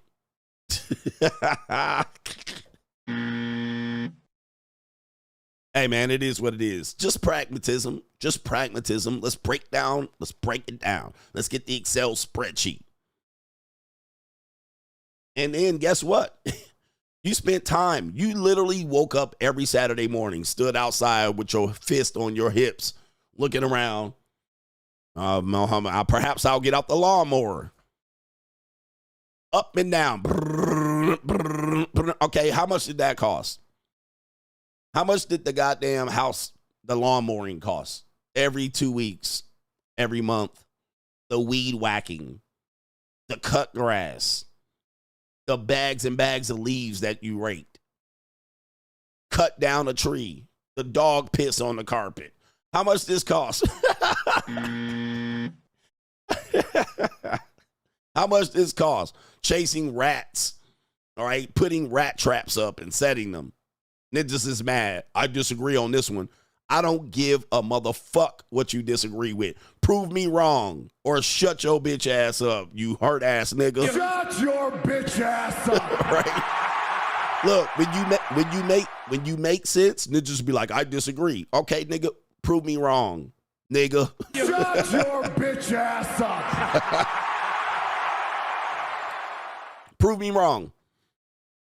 You pay for everything. Money, energy, attention, and time. It don't just apply to women. It applies to everything. Money, energy, attention, and time are all resources that you paid. Prove me wrong of what I'm talking about. Yep, it could have cost you a divorce. It could have cost you a divorce. And you might have lost half of it in a divorce. Prove me wrong. Prove me wrong. Nobody can prove me wrong, all right? I'm just telling you, bro. And shout out to all my homeowners. I'm not saying I'm not saying not own a home. I'm just saying you better have let's get real. Let's talk real. We only talk real. The people that think they make money in real estate, they don't. I study real estate. I've been to seminars. I have a license in California. They think they make money. They don't. The only way you really, really make a lot of money in real estate is if you have a portfolio of real estate. Portfolio, meaning you own multiple properties that are generating income, and it's not passive income. Owning real estate is not passive income. All right, it's not passive, nigga. When the tenant moves out, you have to find a new tenant. You have to paint the walls. You have to pick up the carpet. You have to do cleaning and hauling of trash and junk. Sometimes you have to have a property manager. Okay, you got to collect rent and you got to do and replace filters. You got to do inspections. This is not passive income. Now, if you have a portfolio of real estate, 30 properties, you're going to make a hell of a lot of money because every property is generating $500 to $700 times 30. Now you're making, $20,000 a month with multiple properties. That is crazy money. Now you got that as some sort of money. Now you replace that money. You don't need to work a job. And you're in your 50s, 60s, and 70s with this particular type of money coming in. Now you can work that as a sole job, and now you're essentially passive. You're essentially passive. That's your job. Okay? And then you got to maintain it, put new appliances in. You got to upgrade it. You got to put new paint on. You got to put new paint on when you own these properties. You can't you can be a slumlord. That's when you make a lot of money. You can be a slumlord, where you don't upgrade the property and let people just rent it and you never do upgrades or repairs. I mean, you could do that and become wealthy. But normally you're going to have to do more upgrades. Like you're going to have to put new paint on the walls like you own an apartment building. You can't just keep it the same. You got to do upgrades. You got to put fake palm trees up. And you got to change the color of the apartment complex many, many times. Many, many times. So these are the real conversations. See, I'm a deep person. I'm going to get into a deeper conversation. I'm not just going to let y'all be like, man, I disagree and you can make money. Okay, let's break down the numbers. Let's break it down. All right, let me give you a simple one. I own one real estate property, a rental property. Let's just say even Steven. Even Steven, I make the rental property that I rent, my mortgage payment is $1,500 just for clean numbers. But I rent it for $2,000. I own one. How much did I make How much did I make with that one rental property? I have a $1,500 mortgage. I rent the house. I rent it for $2,000 because that's comparable to the market. I can't rent it for $5,000 because that's not going to be marketable or comparable. So it's only going to $2,000 at best. I cleared $500. Times that by 12, that's $6,000 a year. How you getting rich off of $6,000 a year? Now, let's really go in. Inspection, air filters, any damage to the property, replacing the tenant, maintenance, repairs. Water heater goes out. The water heater going out is going to wipe out your motherfucking profit for the year. Okay, so you're going to make $6,000 just on the difference between your mortgage and your rent income. One repair going to wipe you completely the fuck out. All right, so that's what I'm saying. A lot of people don't think. They just hear people, and then you got one property. Okay, one property ain't enough. You're going to need multiple. You got insurance, property taxes that the tenant doesn't pay, repairs, maintenance, and also replacing tenants and signing leases. An eviction is going to wipe you out. An eviction is going to wipe you out. So, dude, the numbers don't lie. You can lie, you can disagree, but the numbers don't lie. Right here. The numbers don't lie real quick. So we're just telling you from a deeper perspective. People can fool you and finesse you and try to not give you partial information. Just do the numbers real quick. The numbers don't add up. Now, if I have multiple properties, a string of properties, or I get properties that are low value, I rehab and flip. These are all ways you can make quick money back. Doesn't mean the market is going to be stable enough for you to do it. Because the market goes not stable at some particular point and house flipping becomes difficult. But there's going to be peak market time where you can flip. But a lot of it you're going to have to take out, and I'm going to give you another blue chip. And look, but when I do this, I'm going to show you the money mindset. If you get into that particular market, you're going to have to take out what they call give me a second here, a high interest loan, which is going to be a short-term loan with a very high interest. And it's not going to be available at Bank of America. It's going to be available with a loan shark or a wholesaler. Okay. These particular loans are very risky because you only have maybe 18 months to pay them off. Okay. And it's going to be a high interest rate, so that it is what you're doing is you're actually using these loans to be able to pay for rehab and repairs to flip the house. Then what will happen is these loans are going to be due within 18 months. So you're going to want to flip the house. Yeah, a hard money loan, hard money lender, hard money. So this is a hard money lender. These are people that probably trying to wash some money, people who are investors, and their investment strategy is to be a hard money lender. There's going to be a whole bunch of Italian and niggas looking to break your goddamn kneecaps if you don't pay off your hard money loan. There'll be a lien on your property if you don't pay off the hard money loan, so you can't flip it or sell it. A lot of people get in trouble with this. So people that are in the flip market, they deal with hard money loans, not these little loans you get from Bank of America, these regular jumbo consolidated. So, yeah, Sonny and Sal over here. All right, and then if you don't flip the property and the market crashes on you or slows down and you rehab a property with a hard money loan and you don't sell it, that shit sits on the market for 365 days.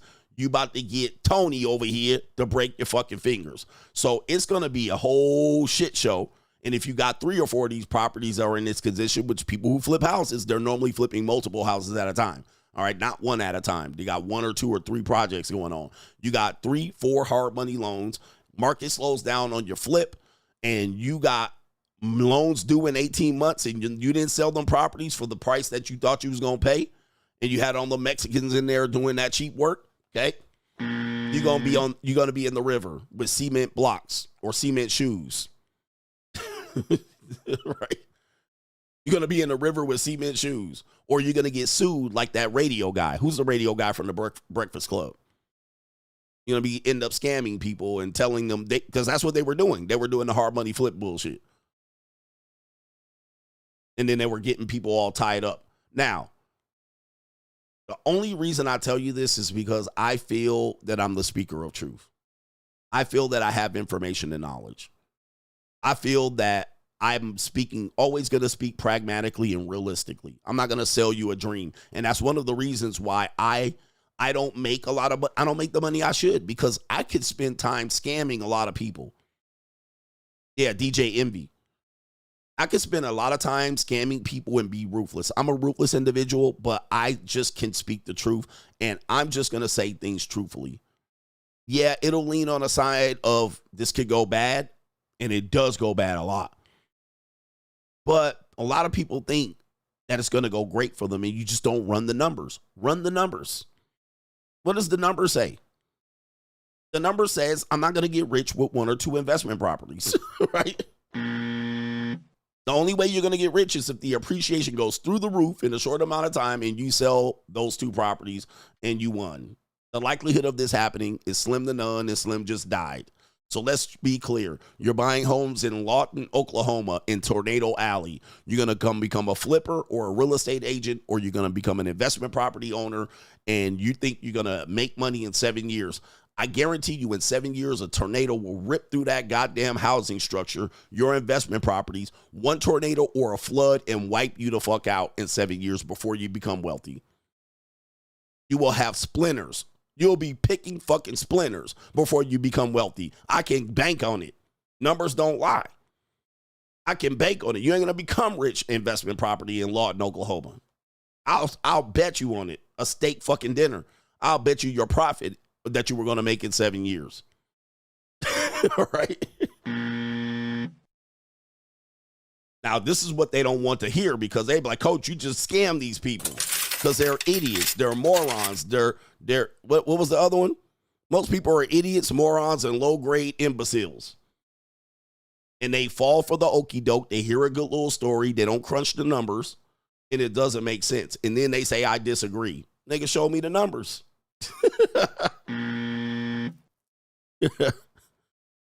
Show me the numbers. Show me all this profit. Show me you're going to get 2 real estate investment properties and be rich and just hold them and just sit on them. I'm a dream killer, because at the end of the day, do not take shortcuts in this bitch. Get on it. Get on it.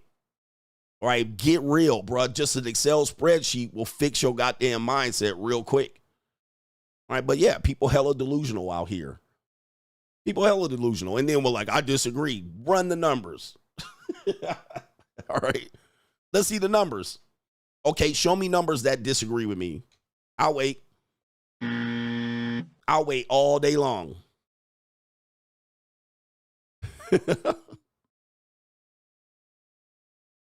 You're going to be in debt fast. Hey, if you get into real estate, you better like holding debt. If you get into real estate, you better like holding a lot of debt. You better not be scared of debt. You better be used to holding $500,000 in debt, $100,000 in debt as a business, $1 million in debt. Like, you better be used to, and this is business debt. This is not bad debt. It could turn bad, but you better like debt. You can't be getting into real estate and not getting into debt. Now, a lot of these guys, even Grant Cardone, he says, how much Grant Cardone said he was in debt? How much that one dude, Rich Dad, Poor Dad, Kiyosaki, how much debt did he say he had?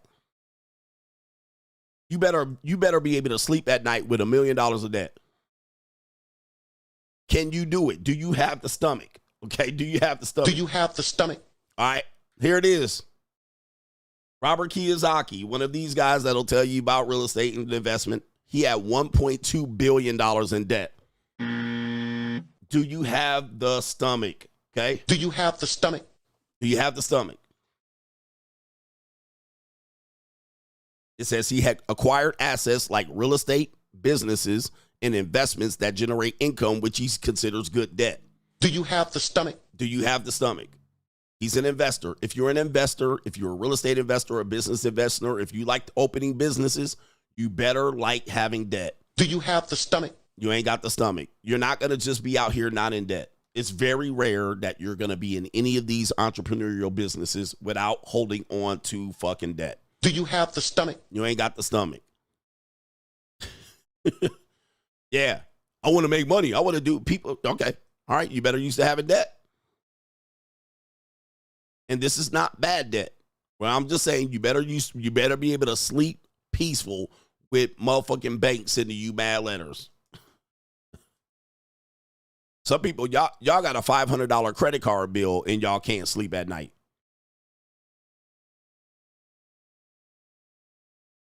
Y'all got a $500 credit card bill and you can't sleep at night. Grant Cardone, he says he has $2 billion in debt.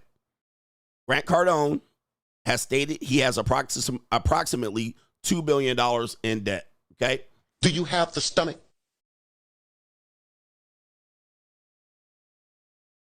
I don't have the stomach. Do you have the stomach? I disagree, fam. Do you have the stomach? See, they got a long-term plan. They got a long-term plan. It's not to make money in 2 weeks like you niggas that go to work. Do you have the stomach? All right. Y'all niggas want to go to work and y'all be in debt for 1 month and y'all be crying. I'm in $10,000 of debt, coach. I'm thinking of filing bankruptcy. You ain't got the fucking stomach to do shit out here. Do you have the stomach? You ain't got the stomach. Hey, man, you got to take a hard money loan. You got to take a hard money loan out. That's due in 18 months and there's 20% interest. You good? You ready to invest? Do you have the stomach? You ain't got the stomach.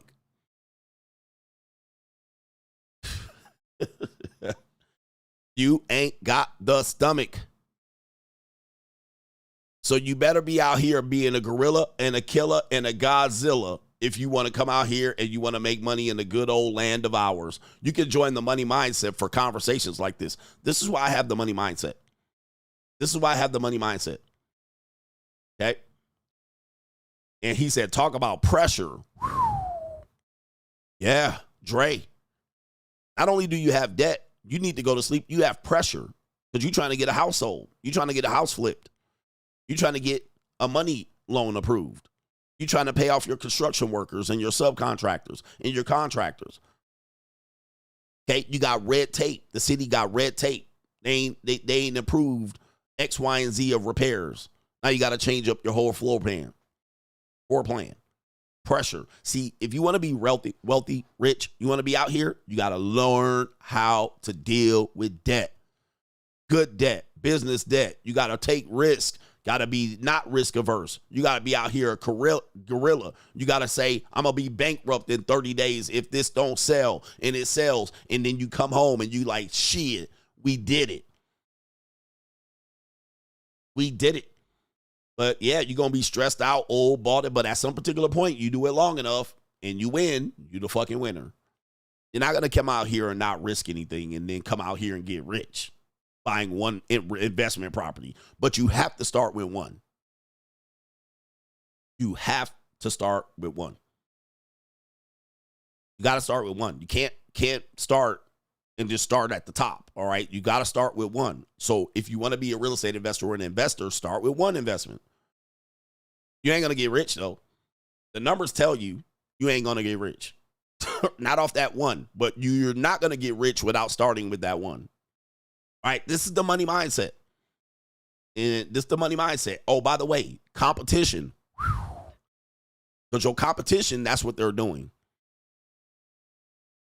They ain't sitting around doing YouTube debates about 100 men versus a gorilla. They're competing in a marketplace. That is, you cutting people out. You cutthroating. You evicting people, throwing them out on a keister. Fuck y'all. Get out. You don't have my rent, you out in 3 days.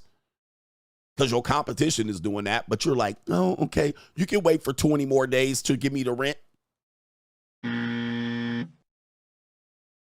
Hey, man, sorry for going off on that. But a lot of people will just throw out, I disagree, as if you're doing something. Stop.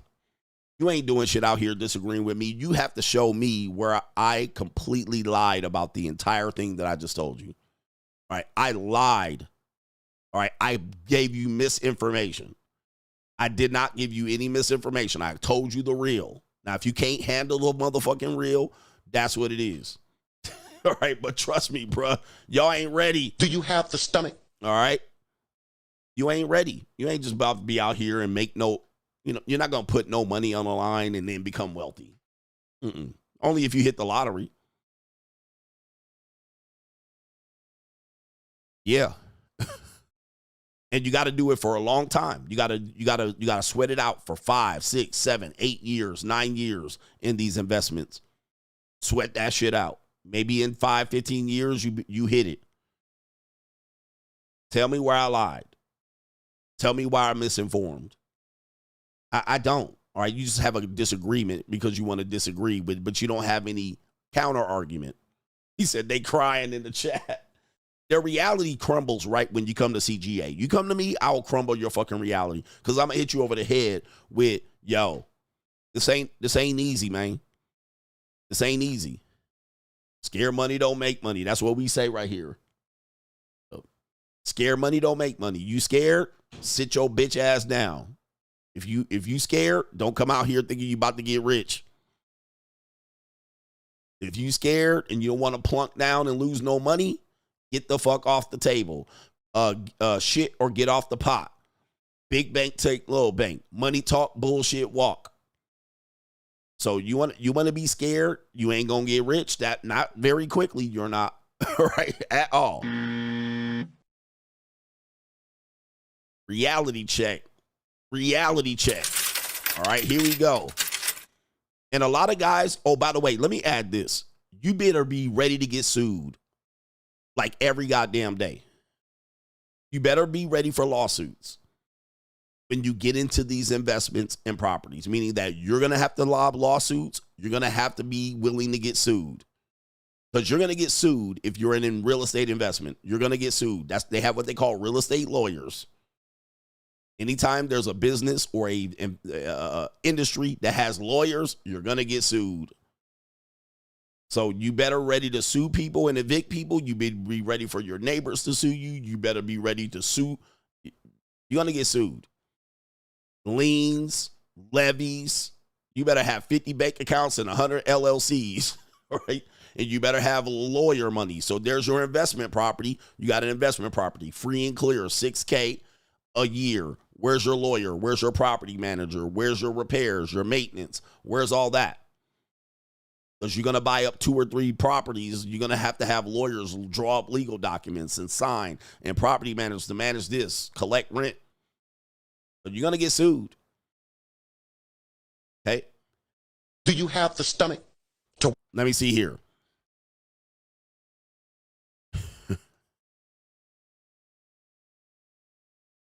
Donald Trump has possibly been sued over 2,000 times. Right? 2,000 times. And people will sue your motherfucking ass. I'm going to just letting you know, bro. They go sue you over bullshit or legitimate. And a lawsuit is just a suit lawsuit. It doesn't mean you're guilty or innocent. And it says Trump loses 93% of cases in court. You're going to lose too. You're going to lose cases.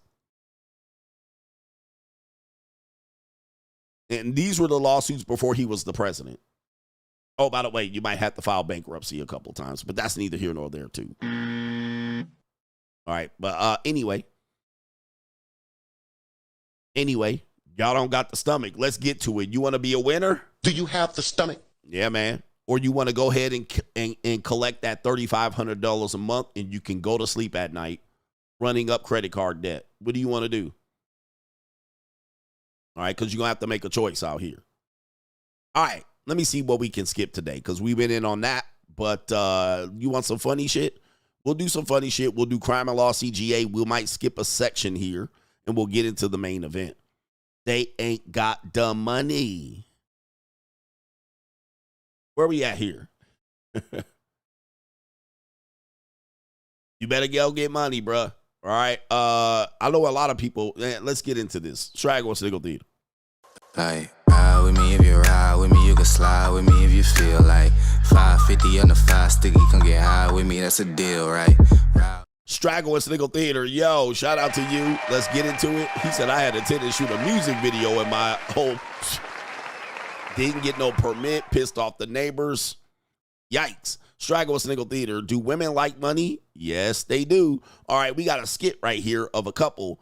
It says, I tried to apologize to her, and this happened. We have a husband holding his fist out to his wife to apologize. And let's see, she holds a grudge. Just come on, move. No, seriously, I'm sorry. Move, leave me alone. Truth. No, leave me. All right, Zeke. Wait, babe, I'm sorry. I'm sorry. It's okay. No. Hey. Just come on, move. All right, and you see how women be moody as hell. Hey, everything changes when you give them free monies. All right, you even have to pay your wife off out here, man. All men pay. But of course, she had a little funky little attitude, and the funky little attitude sometimes gets you in trouble. And look how fast her mindset changes when money comes to the table. No, seriously, I'm sorry. Move, leave me alone. Truth. No, leave me. All right, Zeke. Wait, babe, I'm sorry. I'm sorry.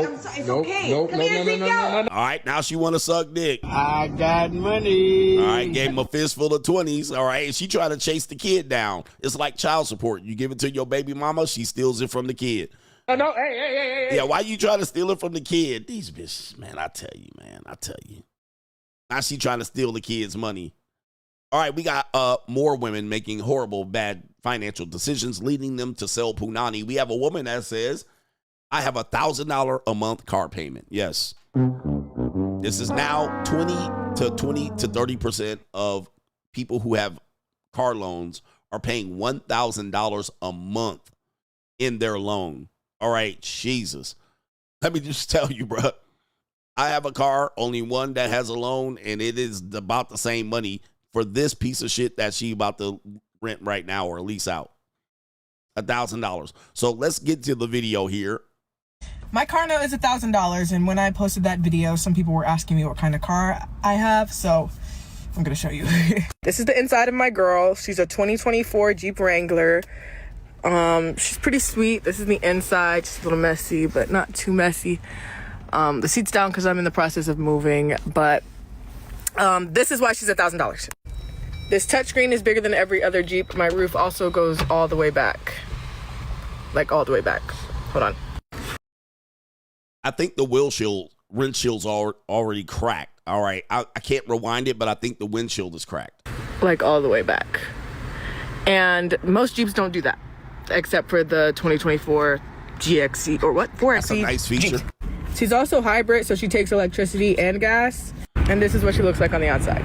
Clean, basic. But the gag is, my car note should have been $700. I just had a terrible car salesman who took advantage of me. Of course. See, guys, you're going to hear this more and often. We're going to hear the same thing with the houses. Single women own more houses. When they start getting repoed and repossessed and foreclosed on and short sold, they're going to say the guy took advantage of me. Again, this is them being independent and also being a victim simultaneously.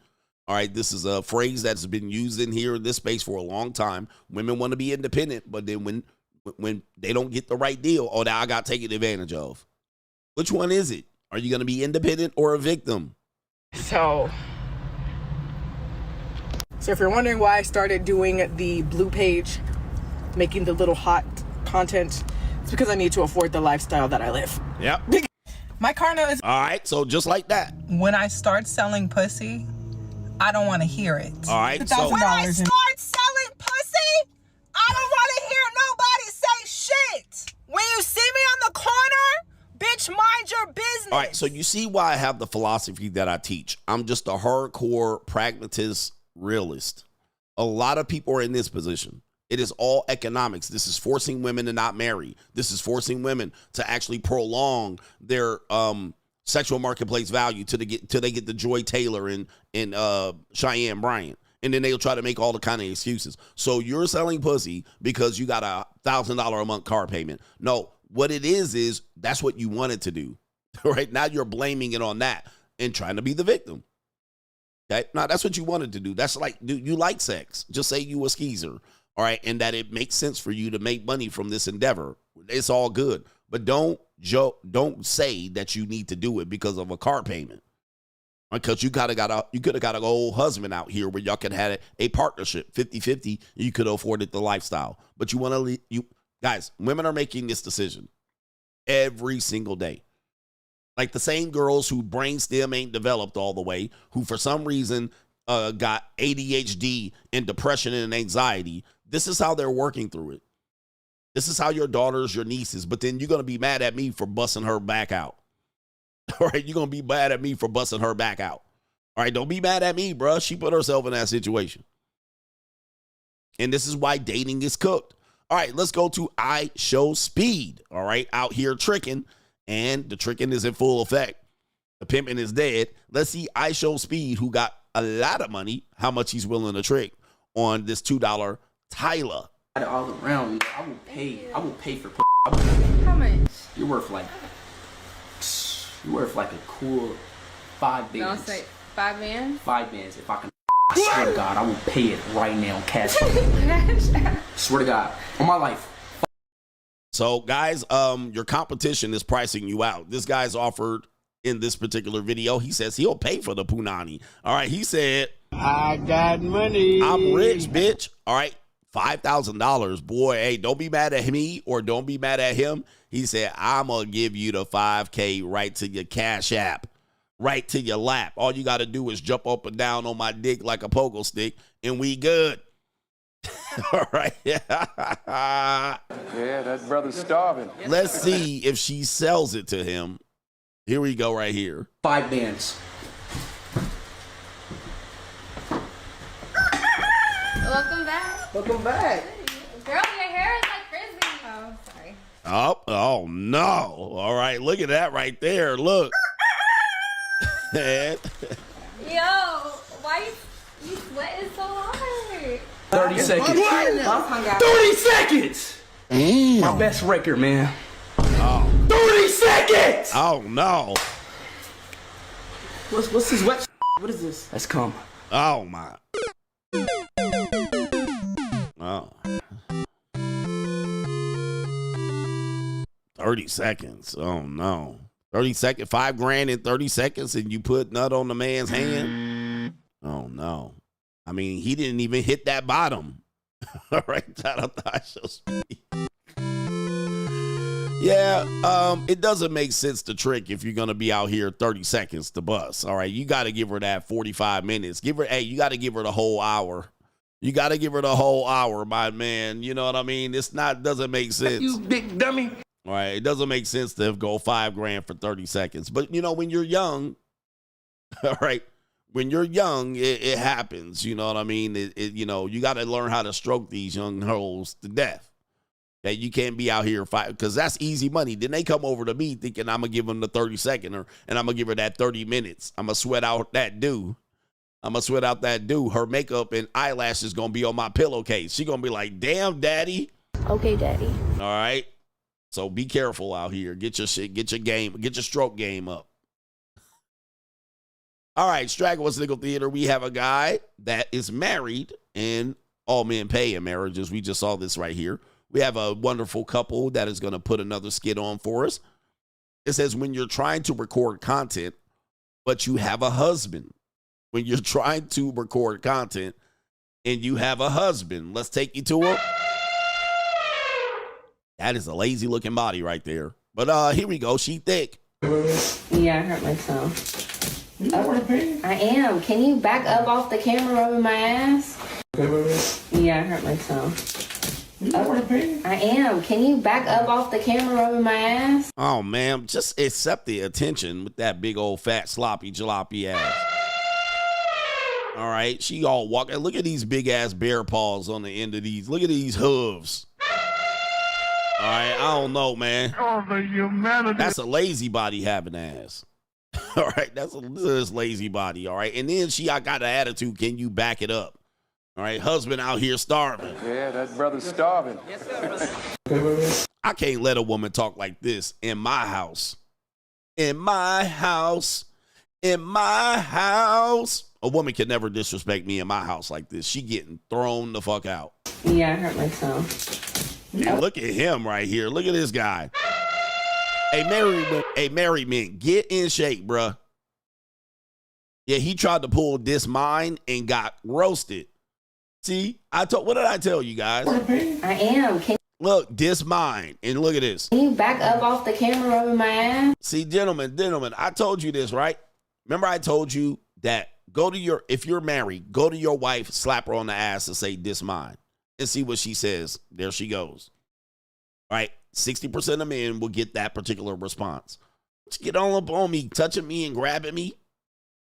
All right. She don't want to be touched and grabbed. I'll be like, bitch, I would have slapped her right on the ass and grabbed her titty. Like, what? I'll do whatever I want. It's mine. I paid for it. All right, that's what I would have did. But y'all some bitch-ass ninjas. Fuck niggas. All right, here we go right here. We got a brother that says, I'm not dealing with no struggle beaches. All right, I don't know if I can show him on YouTube because he's smoking a spliff. All right, but I'll play the audio. Here we go right here. They say you supposed to help your girl when she's struggling. Help a bitch out when she's struggling or whatever. First off, a bitch wouldn't even look my way, John, if I was struggling. Oh, no. So I ain't fucking with no bitch that's struggling. Ho, you got to have your shit together. Okay. Second of all, my bitch, personally, my personal bitch would never ever struggle because I ain't gonna pick no bitch that's struggling. How about that? Yeah. Let them know. He said, all right. He said, struggle not with the T, but with the C, struggle. And this lets me know he's either from Louisiana, Mississippi, or Alabama. All right. Shout out to those areas right there. Okay. That's definitely Louisiana, Mississippi, or Alabama written all over it. Struggle. A struggle. All right. Shout out to our brother here. He said, hey, man, I ain't dealing with no struggle hoes. She ain't gonna struggle with me. Shout out to struggle. And we got the last one here on Straggle Sniggle Theater. We got this guy right here, an old man. Why do single men look in better shape than married men? All right. We got an old man that says he has the secret to life. He has the cheat code to life. All right. He's got his shirt off. Look at him. He's flexing. No flex zone. Let's see what he believes is the secret to a good life for a man. You say you were again? 68. You look great for 68. I have no wife, no kids, no job, no pets, and no problems. So what's your secret for looking so fit and healthy at 68? Protein, exercise, and young women. Ah, yes, let's go. Let's go. It's the cheat code. Young pieces of calico. Shannon Sharpe calico right there. That young piece of punani. Yes, indeed. The free agent lifestyle is for life. Just like our other brother that said, you ain't depressed, go get you a haircut. Go get in the gym, fuck nigga.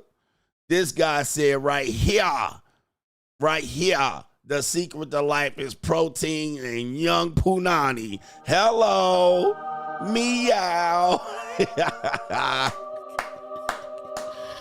The secret to life. Let's look. Somebody said play it again.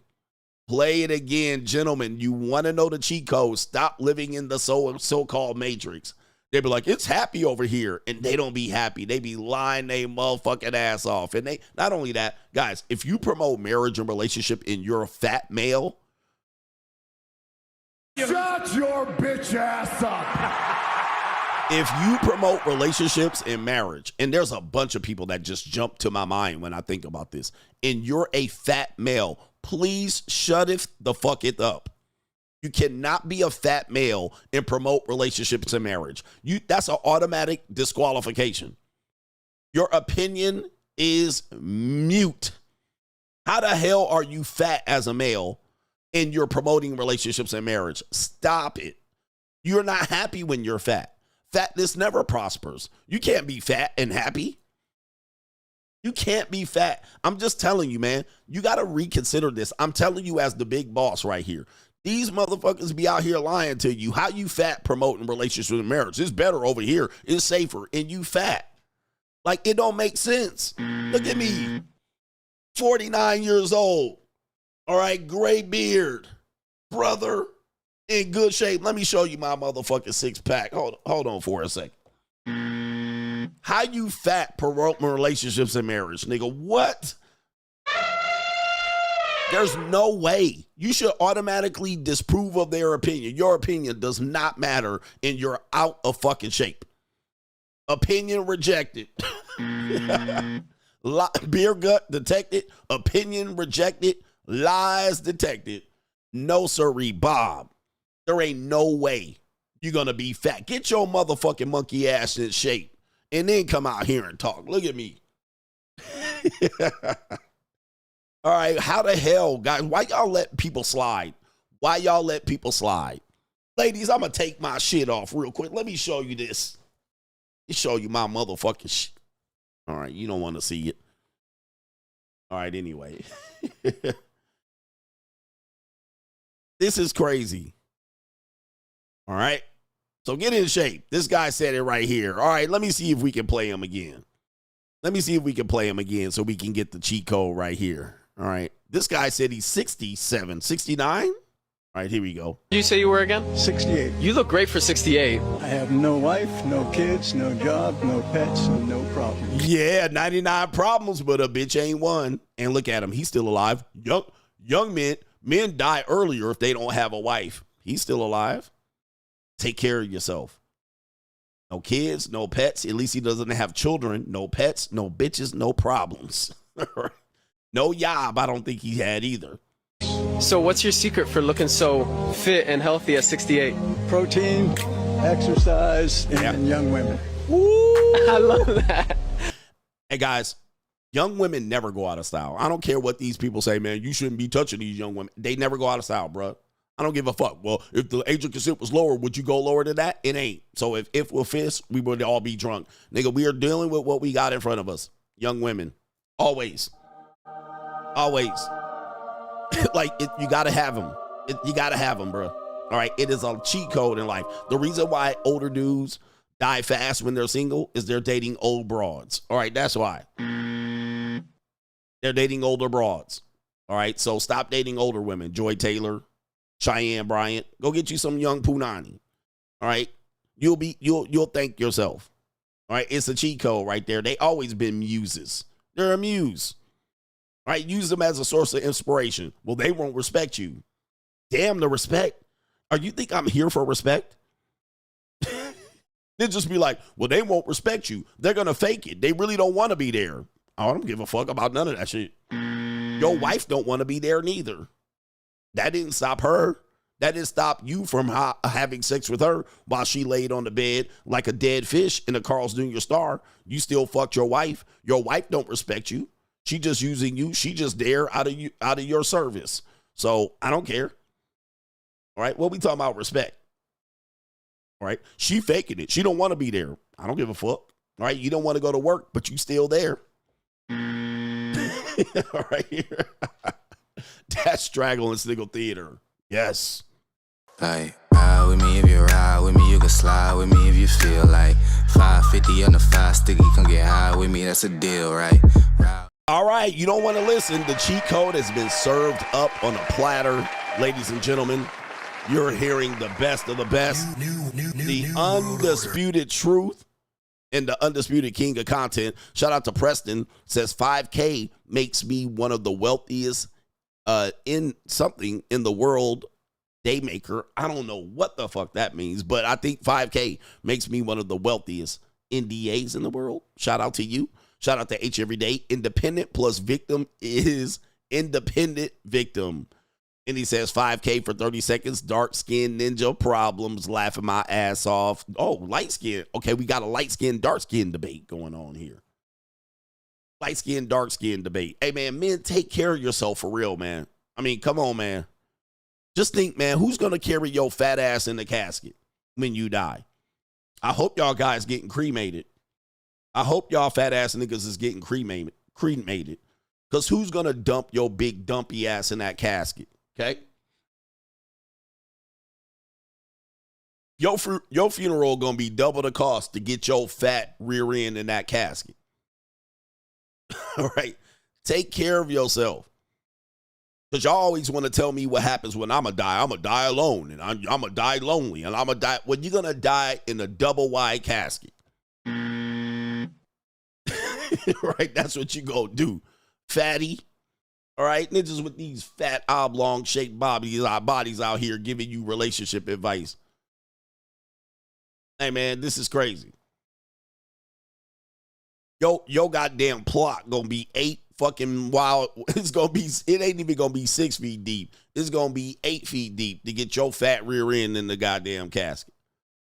All right, who gonna carry the damn things? Get cremated. If you fat, get cremated. You don't need no cemetery plot. All right, you need a horse plot. You need an elephant plot. Your big goofy ass. Get in the damn gym, bruh. Go run a lap. All right, niggas always want to talk about me. All right, and then look at these fat motherfuckers out here talking. All right, bruh, drinking beer and shit. Eating potato chips all day. Niggas just going through a bag of potato chips and then want to talk about CGA short. Look at your big goofy shaped ass with your big cush foot having ass. Turnover feet. All right, come on, man. Telling me about marriage and relationships, and you just out of shape. Beer belly sweat hog. I mean, this is ridiculous, man. I can't take life advice from fat people. I have to live and die on a hill, and I live and die on many hills. If you fat, I have a problem taking life advice from you. But that's just me. That's just me. I value athleticism and shape. I value it. And to me, a red flag is you fat. All right, like it's hard for me to take advice from you. I might take financial advice from you if you're successful. But other than that, life advice, not really. When you wide as you is tall. All right, it is what it is.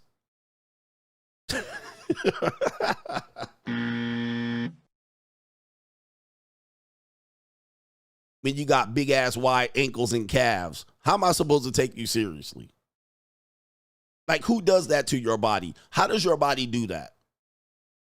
Because for me, I got a high metabolism and I'm small. You would think it would be more disadvantage for me to get fat because the fat will show faster. But I'm looking at it like, how did your body do that? I eat a lot of junk food. But I do have a small appetite. My appetite's not very big. Like when I go to a restaurant, it's 3 meals. Like I can order a meal. By the time the meal comes out, I've only eaten like not even a third of the meal. And I can go home and take the leftovers, and then I got another third for lunch, and then another third for dinner. All right, the way the portions work in America. All right, I don't eat a lot of food, so I'm not always hungry for food like that. Like, so and then when I sit down, I'm hella hungry, but I'm not gonna eat the whole thing because I'll be full as fuck. I'm like, damn, I'm full. Right, I don't even need no more. But here's a piece of advice for you fat, out of shape, beer belly sweat hogs in Lawton, Oklahoma. I'm going to give you a piece of advice, and this will help you out. Y'all always talking about the brain stem ain't developed. H every day. Here's a piece of advice. Your brain, this is bro science too. Your brain, by the time it sends a signal to your stomach to let your stomach, by the time your stomach sends a signal to your brain that it's full, you were full 20 minutes ago. It's bro science. Look it up. So the way it works is you're overeating before you realize you're overeating. But you'll get signs. You'll get signs that you've had enough. You should have pushed the plate away from the goddamn table. You'll get signs. But what'll happen is you'll continue to eat. You'll be like, you'll have bad information. You'll say, oh, I should always finish my plate. That's dumb. What if the plate's full of food? Right? Like, what if you put too much food on your plate? You supposed to just finish it? All right, so your brain, your stomach will continue to allow you to eat and overeat and overconsume before your brain says, maybe I should stop. You'll get pains and you'll take a break and you'll start breathing. You start doing weird shit to let you know you should stop. That's your sign to stop, you big, gorging, gluttonous, piece of gelatinous, fat person, all right? You should have stopped a long time ago, but you didn't. You didn't, and you kept eating, and they kept feeding you. And then you ate poor people food, which is going to get you fatter. Then you ate mostly carbohydrates, fried food, getting you fat, all right? And then what'll typically happen is, the bad thing is that the carbs are going to turn into sugars. The sugars are going to turn into fat if not used. So then you don't go on a walk. You don't go play basketball. You sit your ass down because you got the itis. And then your lazy ass goes days and days before you get any exercise in. You sit your fat ass down in that chair and you work. And then all that does is turns those sugars into fat. All right. And then that's how you get fatter and fatter day after day, month after month, week after week, year after year. And add in the empty calories, all the sodas, the drinks, the waters. Now, if you're an active person, it's going to help. If you have a high metabolism, it's going to help you. If you have a low metabolism or you're already a lazy person, you're going to get fat fast. And if you're a woman, you have it worse because you're already going to have more fat than the man. You're already going to be more likely to accumulate fat faster. All right, so if you're a woman, it is highly recommended that you get out and exercise because you're going to have more fat generally. You're going to have more body fat generally. So it's just going to be worse. And then if you're an alcoholic, you're cooked because that's going to make you sit in the chair. If you smoke weed, you're cooked. You're going to sit in the chair, become lazy and lethargic, and then you're going to run to 7-Eleven at midnight to get snacks. Then you're going to eat snacks to 2 a.m. and then fall asleep until noon. It is a recipe for disaster. It's very simple. It's very simple. So, I mean, people don't want it. See, here's the thing. These rants are the most important rants. You ain't learning from Straggle and Sniggle Theater. Here's the reality of it. Everything that you can do right now to get rich, to get in shape, and to get to a point where you feel happy about yourself, you have every single one of these answers right now. There's no additional scientific research needed. There's no additional necessary information needed on how to get wealthy. You know what's needed for people to consistently do it and take whatever diet you want to do, whatever way you want to get wealthy. You have to take the information that exists today and do it consistently and repeatedly, and you'll get the results. The problem is we have the information. We just don't have the goddamn discipline. We don't have the consistency. And that's what separates the winners from the losers. You don't need no new diet. You don't need no new program. You don't need no new idea to get rich. You already got all the information right here. Not only do you have all the information, you already have all the tools. You got many gyms. You got many programs. You got many people telling you how to get rich. You got the internet. You got all the tools. All you need is a capitalist mindset and a winning mindset, and you can fucking win. You can win. But what y'all want is more information. Well, I learned all these other ways to get rich. Maybe if I heard an additional way to get rich, I'll get rich. No, you won't. Nigga, you've already got get rich plans that you didn't execute with your lazy ass, and now you're still broke. You already got all the diets. You got all the workout plans. You got all the exercises you can possibly fucking dream of. You got all the gym equipment. You got all the goddamn gyms, and you still fat. Now, the answer is not something new. The answer is discipline and consistency. And that's why you need an accountability coach. That's what I am. Somebody that can tell you the truth. We don't need new information. We don't need a new scam. We don't need a new scheme. We don't need some magic formula. We need discipline, a consistency, accountability. That's what you need. Yeah, you don't need a new tape. You don't need a new book. You don't need a new book, nigga. You need the free agent lifestyle and you need the winning mindset. That's what you need. And that's why I don't take advice from fat people. That's why. It's not because they're fat. It's because what they represent. My thyroid, I don't give a fuck about your thyroid neither. Right? I got issues too. Where we at? LT says, thanks, coach. Shout out to LT. I provide the best edutainment on YouTube, don't I? I provide the best edutainment on YouTube, don't you think? Larry C says, hey, coach, I totally agree about the trust remarks you gave. In fact, it's the first of our hood rules in my house. He says, trust no one. The next three is do it yourself, keep your mouth shut, don't share too much, and most importantly, boss up. Shout out to you and the coach gang, the mathematician, Professor Larry C. Boss up, nigga. He says the number one hood rule in my house is trust no one. Trust no one. Hey guys, if you have trust issues, this is your goddamn brain telling you something's wrong with the other person. Either abort mission or try to establish a relationship that is not based on trust. Anybody that tells you a relationship is based on trust is a goddamn liar. It is not. You know what a relationship is based on?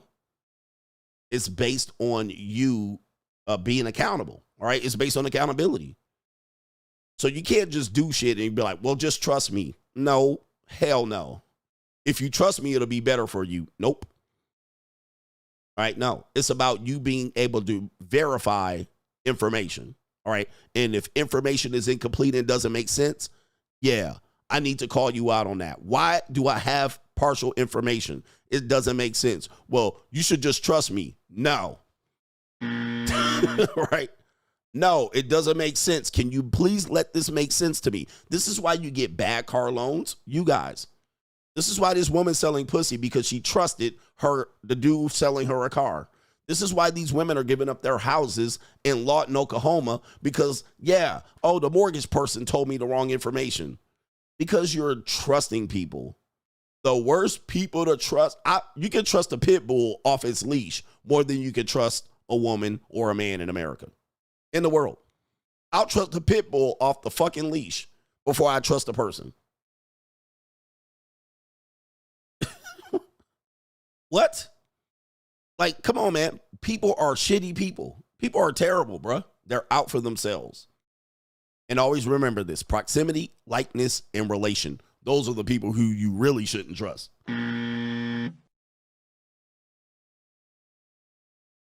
Okay? People who look like you, people who live near you, and people who are related to you. There's a 90% chance those people are going to violate you. Perhaps worse. Perhaps worse. This is the red pill. This ain't even the red pill. This is the after pill that y'all ain't ready for. And this is why y'all broke, poor, and fat. Because you won't want to believe this. You want to believe, I I believe that people are good. I don't. I believe people are full of shit. All right. So now I believe women can be trusted. I don't. I couldn't trust a woman far as I can throw them. And as big as women are today, I can't throw women very far. All right. So there you go right there. What makes women trustworthy? History tells you alone that they're not to be trusted. Matter of fact, data shows you that they lie the most out of anybody else. Right? They lie like a goddamn rug. They be lying every day. Right? They lie to, and it's just not to men. They lie to other women all goddamn day long. Ooh, girl, you looking good. That dress looks good on you. All right, I don't trust people. Certainly don't trust women. They're untrustworthy characters. All right, they self-preserving individuals and will throw your ass under the bus and run you over with it and not bat an eye. So what are we talking about? Anyway, shout out to Carlos. He says the term house poor exists for a reason. People sink all of their savings into a house and struggle for years. These days, you need big savings just to buy. So renting and investing, the difference is often the smartest move if you don't have a big savings to buy. Absolutely. People give renting a bad name. I mean, there's reasons why I think renting is terrible. A terrible idea, but I tell you that all the time. But people don't promote that. They already promote that. Oh, it's terrible. But it can be very good. It can be very good. And by the way, most of you guys are priced out of the marketplace significantly. Most of y'all are never buying a house. I hate to give you more doom and gloom. You guys are never buying a goddamn house in your life. And I don't know how you don't see it. I've been telling you this for the better part of 8 years. You ain't getting the fucking house. Okay? You ain't. Yeah, makeup is a lie by itself. They paint themselves full of makeup and say, this is me. I'm so beautiful. But you guys are never buying a house. Your chance to buy a house ended in 2008. Not yesterday, 2008. You ain't getting a fucking house. The majority of people that have never bought a house ain't never getting one. So, right? The only people that are going to get a house are people that have already owned houses.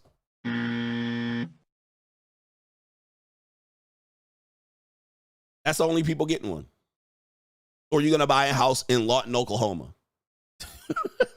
By the way, this is part of the show. The main event's coming up later. We're going to get to it. But y'all ain't getting a house.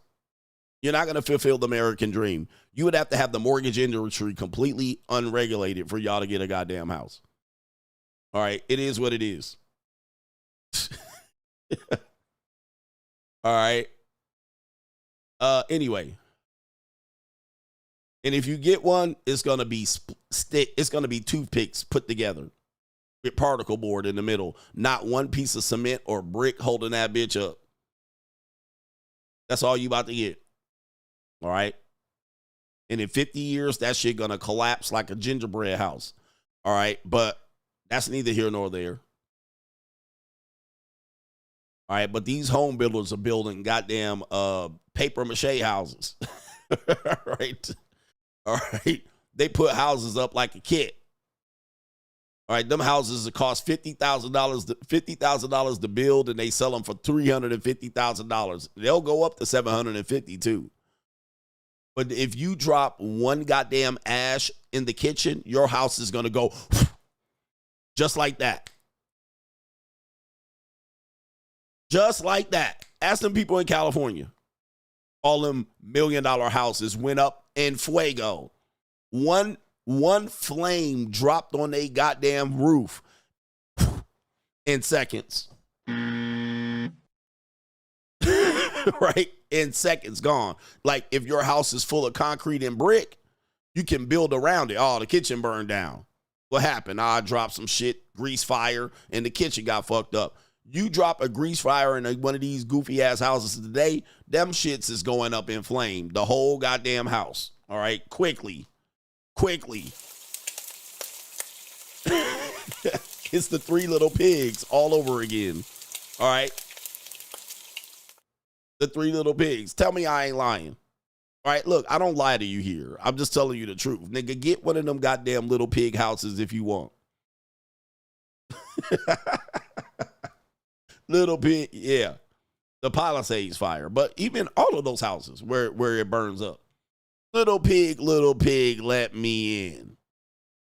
And I'll huff, and I'll puff, and I'll blow your house in. Nigga, they've been telling us this since nursery school, and are still our goofy ass buying little pig houses. All right, but all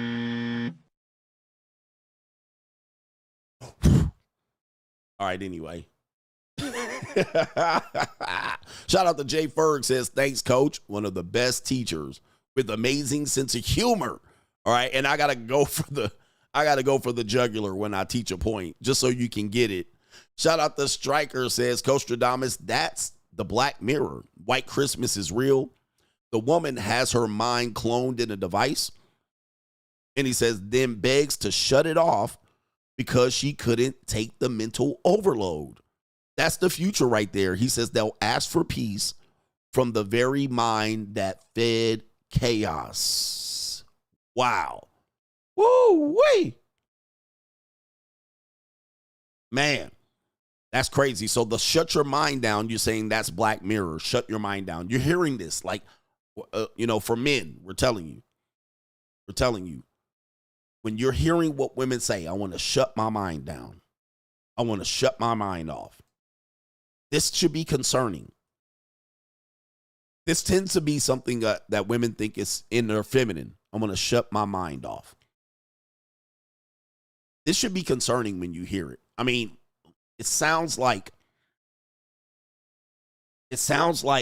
something that the woman is in her feminine and you're in your masculine, and it's a presence that she wants to have. But here's the problem. Why are they having to shut their mind down? They got too much going on in their head. All right. So people say overstimulate, social media, expectations, insecurities, whatever. They're past the ghost of pussy past. They're past cock carousel riding. Okay. Their past relationships, their traumas, their workload, the fact that they're working long hours and they're sleeping less. So now they have a desire. The women are expressing a desire to turn their mind off. All right. So when they're with you, why are you turning your mind off? Now, men don't get it. I want to turn my mind off. All right. Our minds are kind of turned off anyway, but I'm reading it here. What does it mean when a woman tells a guy, I want to turn my mind off? It expresses a desire to quiet or distract the mind from racing through thought. It says from racing thoughts and worries, reading with CGA. Some strategies achieving this include redirecting attention through activities like memory games and visual stimulation tasks and this type of thing. Okay, I want to turn off my brain. I want to fade away. I want you to lead. Just tell me. I typically hear this at the JUCO. All right, so women are fine. Listen, young women dating Gen Z men, they can't turn their brain off. Right? Because when they're with the guy, they're constantly like, take me out somewhere. Get off the video game. Lead me somewhere. Tell me where to go. Take me somewhere. Get dressed. Alleviate my pain financially. So these women are now dating older men for that desire, to fulfill that desire. Okay, he's an older guy. He's masculine. He leads. He plans. He plans a date. He tells me what to wear, when he's going to pick me up. This is her turning her mind off. And then you don't even tell her where you're going. You don't even bother her or distract her with this information. Just get dressed, do this. Get dressed pretty, wear your hair in a high ponytail. Put on these heels. Okay, then you tell her, 7 o'clock, be ready, pick you up, or be ready at 7 o'clock. That's the only pressure she wants to face. Now, when she's ready at 7:15, 7:20, all right, and you got to rush to the goddamn reservation, that's all the information she needs. And then you take her here and there, and you provide her here and this, and you take her on a goddamn hot balloon ride, and you take her on a helicopter ride, you treat her to steak dinner, and then you get her to suck your dick at the end of the day. All right, she's in heaven. Then you give her a couple $100, good. Okay, that's what pleases women when they're out here overworked, underpaid, and overstimulated, overpromising and underdelivering. They just want to turn their goddamn brain off and then be used as a sexual object at the end of it.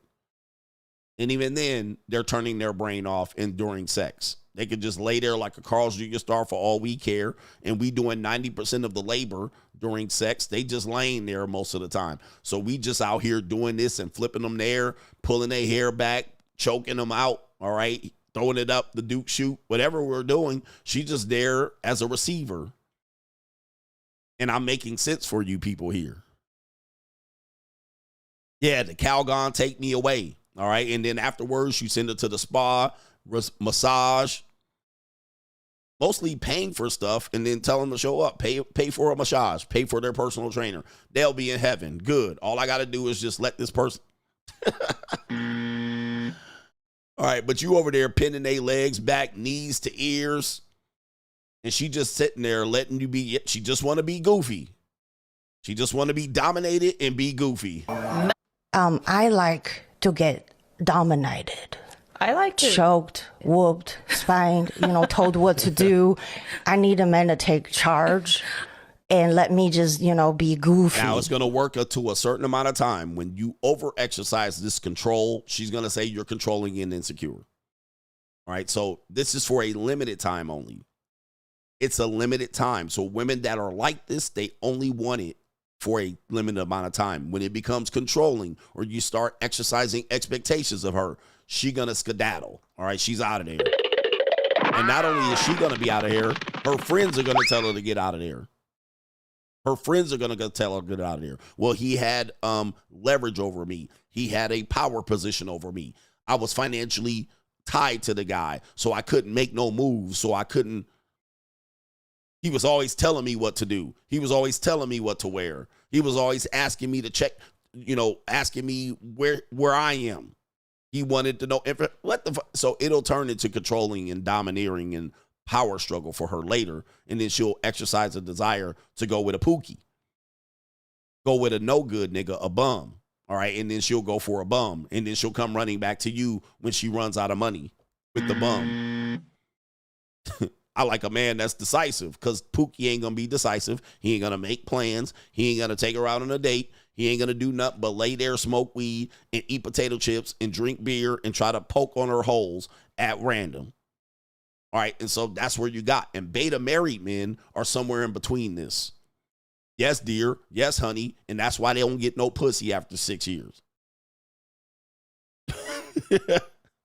That's why I don't get no pussy after 6 years, because you're a guy that listens to her. She barks and you go back running. Instead of saying, bitch, you need to fix your attitude. All right, talking to me crazy in this house. All right, that's the last damn time, or the lock's going to change on you, and I'm going to evict you up out of here. You better know who you talking to. All right, don't be abusive to me. Okay, change the locks on this bitch. Well, I'll just leave you and find somebody else. Are you threatening me? Go ahead. You're replaceable. All right, but married men don't do this. Married men be kowtowing behind their wife.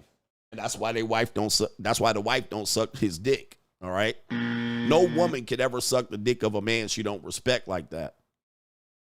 So this is why you beg for your wife to put her mouth on you. Because a woman sucking your dick is a very submissive act. She got to get on her knees. She got to blow snot bubbles all over you. She got to look up at you from the elevated position. She down on the floor. You pulling her by her hair. You slapping your shit across her cheek. All right. She's sitting there. That's a complete submissive position. She got to love and desire that from you. And you got to be in power position. You can't be no weak ass Mitch. And you can't have your belly sitting over your chorizo like that. You got that fat ass belly hanging over your whole ball sack. That ain't going to help her get on her knees. All right.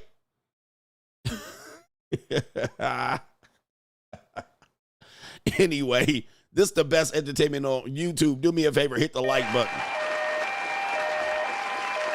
Shout out to Stryker with the sponsorship today. I'm rich, bitch. All right. Shout out to Stryker with the sponsorship, giving us the lesson on the Black Mirror. All right, but ladies, right here, right now, right here, right now. You know the men that get the best duck sick from a woman? You know what men get the best duck sick from a woman? A new man in her life. A new man in her life gets the best duck sick she'll ever do. Some ninja from a bar, some ninja that she just met, some ninja that she's turned on by, some ninja that's in her wheelhouse, her social group, a personal trainer. She will swallow up his whole ish. A man that she's known for a longer period of time that has revealed his hand as a Weez peak of shit male, she ain't gonna get on her knees. It's over. She been married to him for 5 years. No more of this. All right. The newest men in her life is gonna get the newest men. But she out here trying to impress this ninja. She trying to impress him, and she gonna bathe in his suck seed. A man that she been with for a long period of time that you didn't look like a pussy to her, she ain't gonna duck sick you. No duck sick. Okay? No duck sick. She know you for a long period of time, and you a weak male. She ain't gonna slob all over your shit. She ain't gonna blow snot bubbles, spit bubbles, or nothing on over it. She ain't gonna get on her knees, nothing.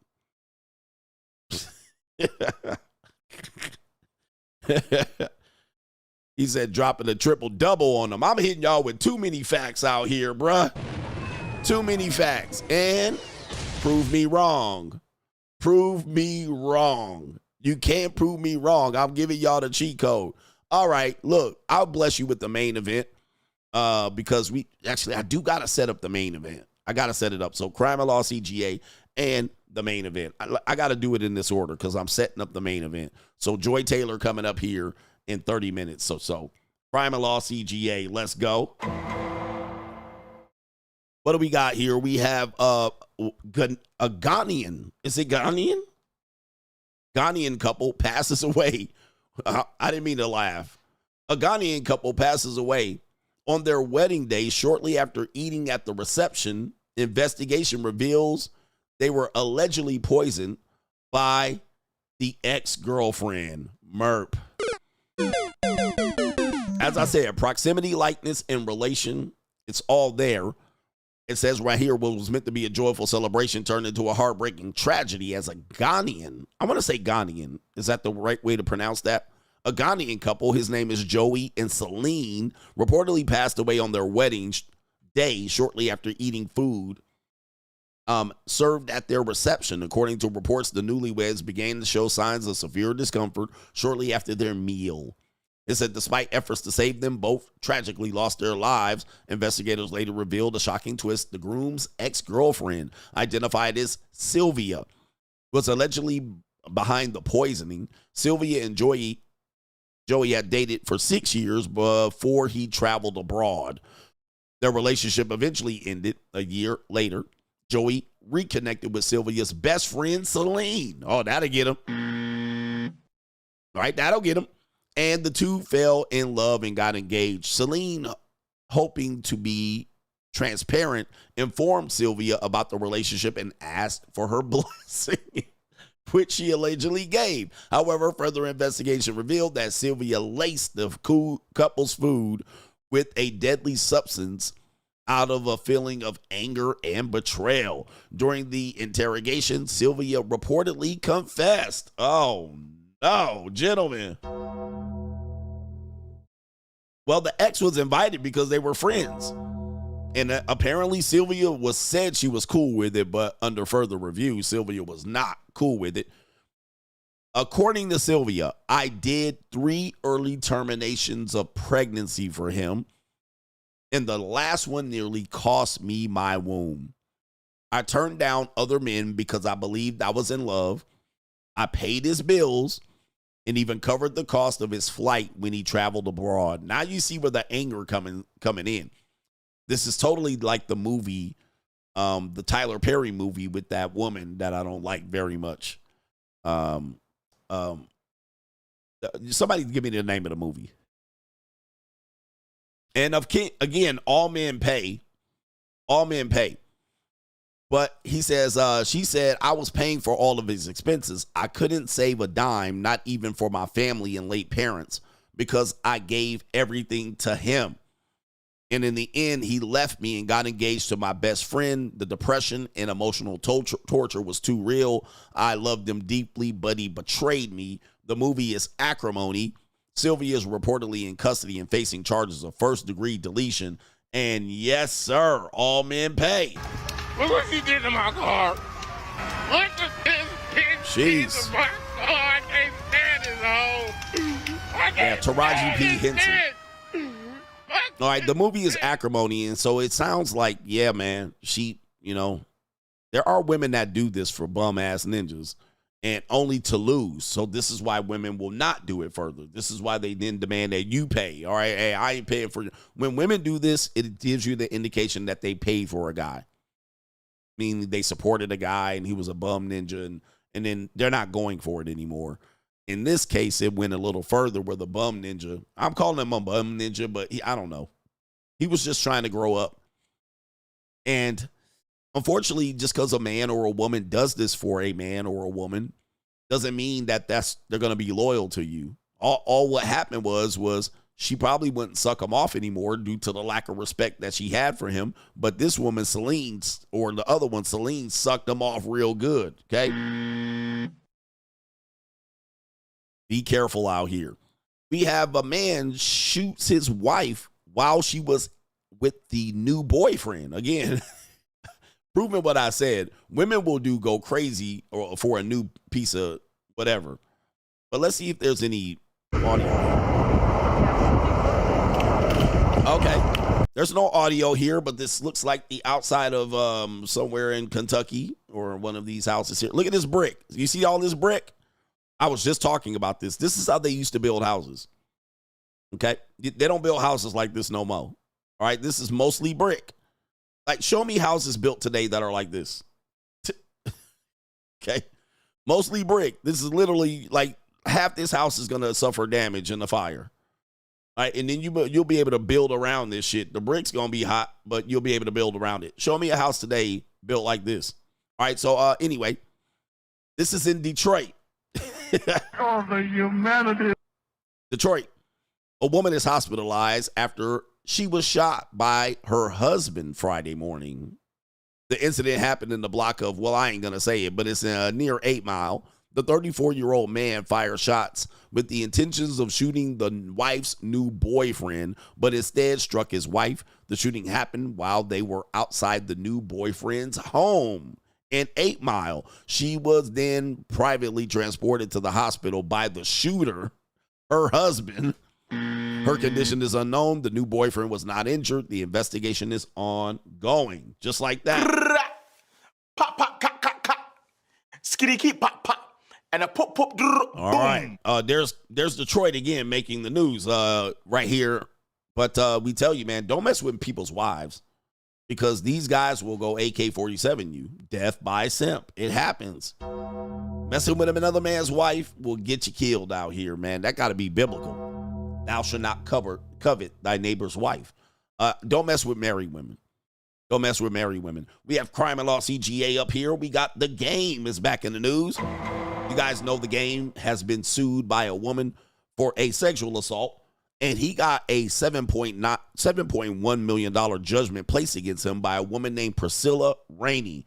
I have seen pictures of her, and apparently, I think she's a model, video vixen, was back in the day.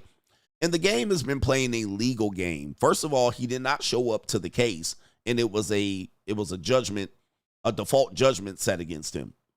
So he wasn't even trying to show up to court, which is bad news. You lose, man. All right, they default judgment on him. And he said he was supposedly performing somewhere else, and his lawyer or somebody was supposed to handle it. And as a result of this particular judgment, he's been he's playing the game of he basically saying he doesn't own anything. I don't own anything in my name. Any place that I have or live, I don't own it. A trust owns it. My brother owns it. He's been playing that game, kicking the can down the road. And he believed that was going to help but apparently not. Breaking news here related to this particular event. This was reported yesterday. It says the woman's name's Priscilla Rainey, originally sued the game back in the year 2015, and she's still trying to collect the money from her judgment. I got money. And it says the game has officially lost his Calabasas home, according to All Hip Hop. A judge ordered it sell to help cover a $7.13 million judgment. Damn. Owed to Priscilla Rainey. Rainey sued the LA rapper in 2015 with the allegations of sexual assault. And it says it stemmed from the filming of the VH1 reality show, She Got Game. Despite the game's denials of the allegations, he failed to show up to court for trial, and then thus Rainey was awarded a default judgment. This is why I tell you guys, stay out of court, man. Okay? Stay out of court. Because when it comes to this, it's hard times, man. Even when you he didn't show up. Rainey had been trying to get Game to give up the home for quite some time. Back in 2024, she calculated that the home should be worth $3.19 million. In another filing obtained by All Hip Hop, her attorney, Janelle M. Deese, wrote that there is no current homeowners exemption or disabled veteran exemptions from the dwelling. Now, when you own real estate, when you own property, and especially in your name, one of these things that can happen is people can use the value of that property in a lawsuit against you.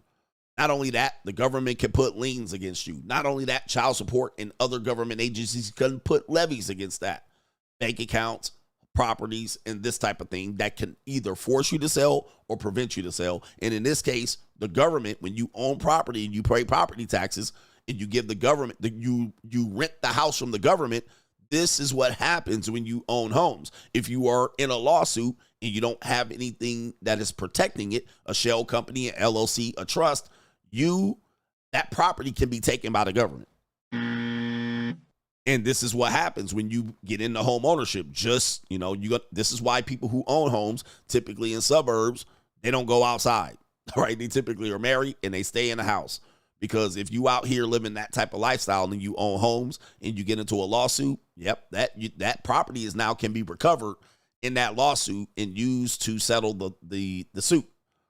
Okay, so that's a part of home ownership that people miss. There are pros and cons to it. She continued, record title to the dwelling is held in the name of Cash M. Jones, who is a married man, as his sole and separate property, subject to the final judgment and permanent injunction obtained by judgment creditor, deeming title to be held by JTT Holdings as an alter ego of judgment debtor.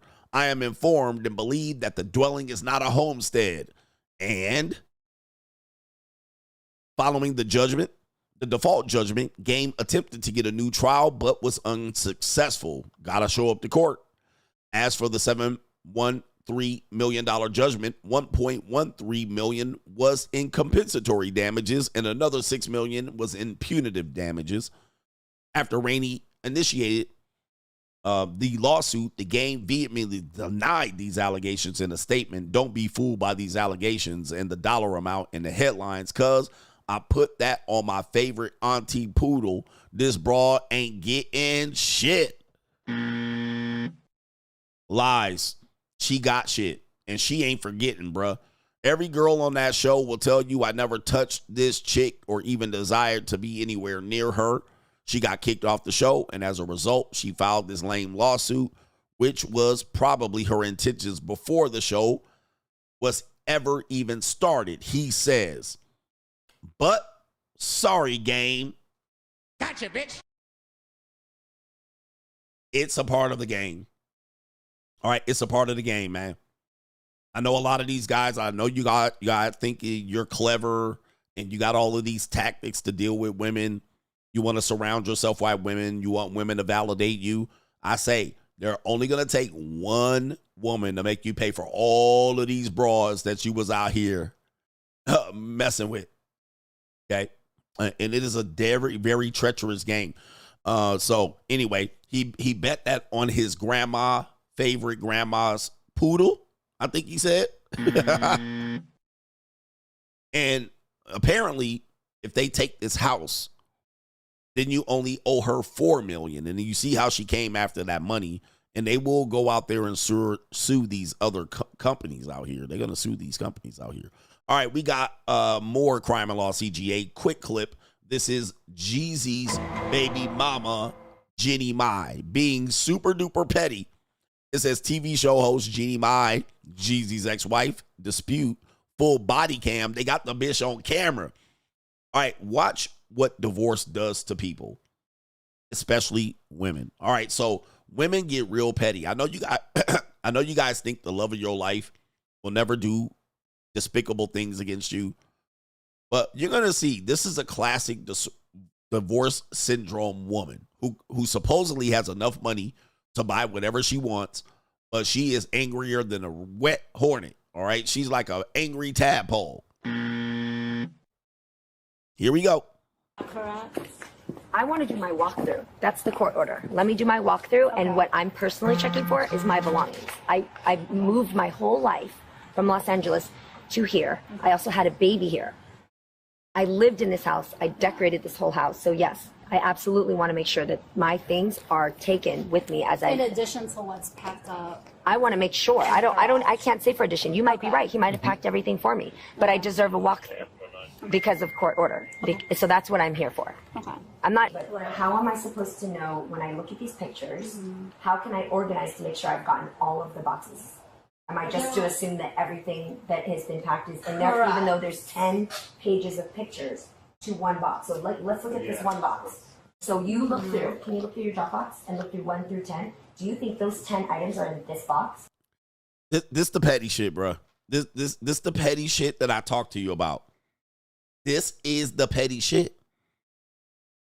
This is, and it eats you alive. This shit eats you alive. You're like, bro, like what? What are you asking for? She's like, I had a set of roller skates. You like roller skates? Like you packed the boxes and you took the pictures. You tried to do your due diligence so she didn't go in there and steal more shit when she walked into the house. All right, and she wants to go in there. I'm entitled to a walkthrough per court order, per the George's order.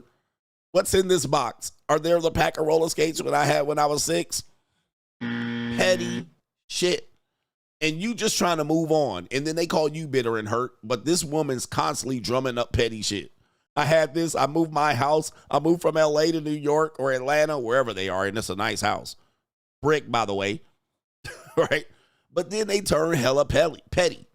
This is the bait and switch. This type of woman you would have never married. This is the woman you never would have married, bruh.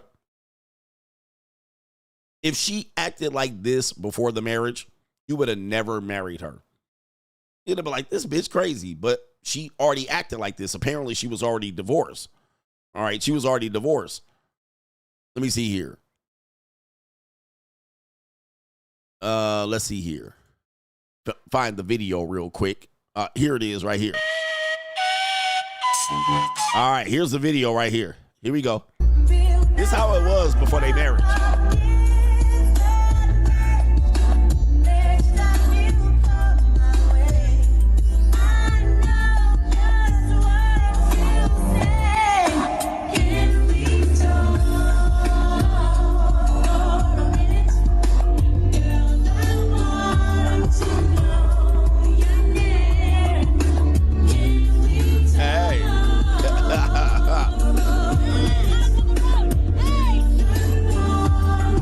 All right.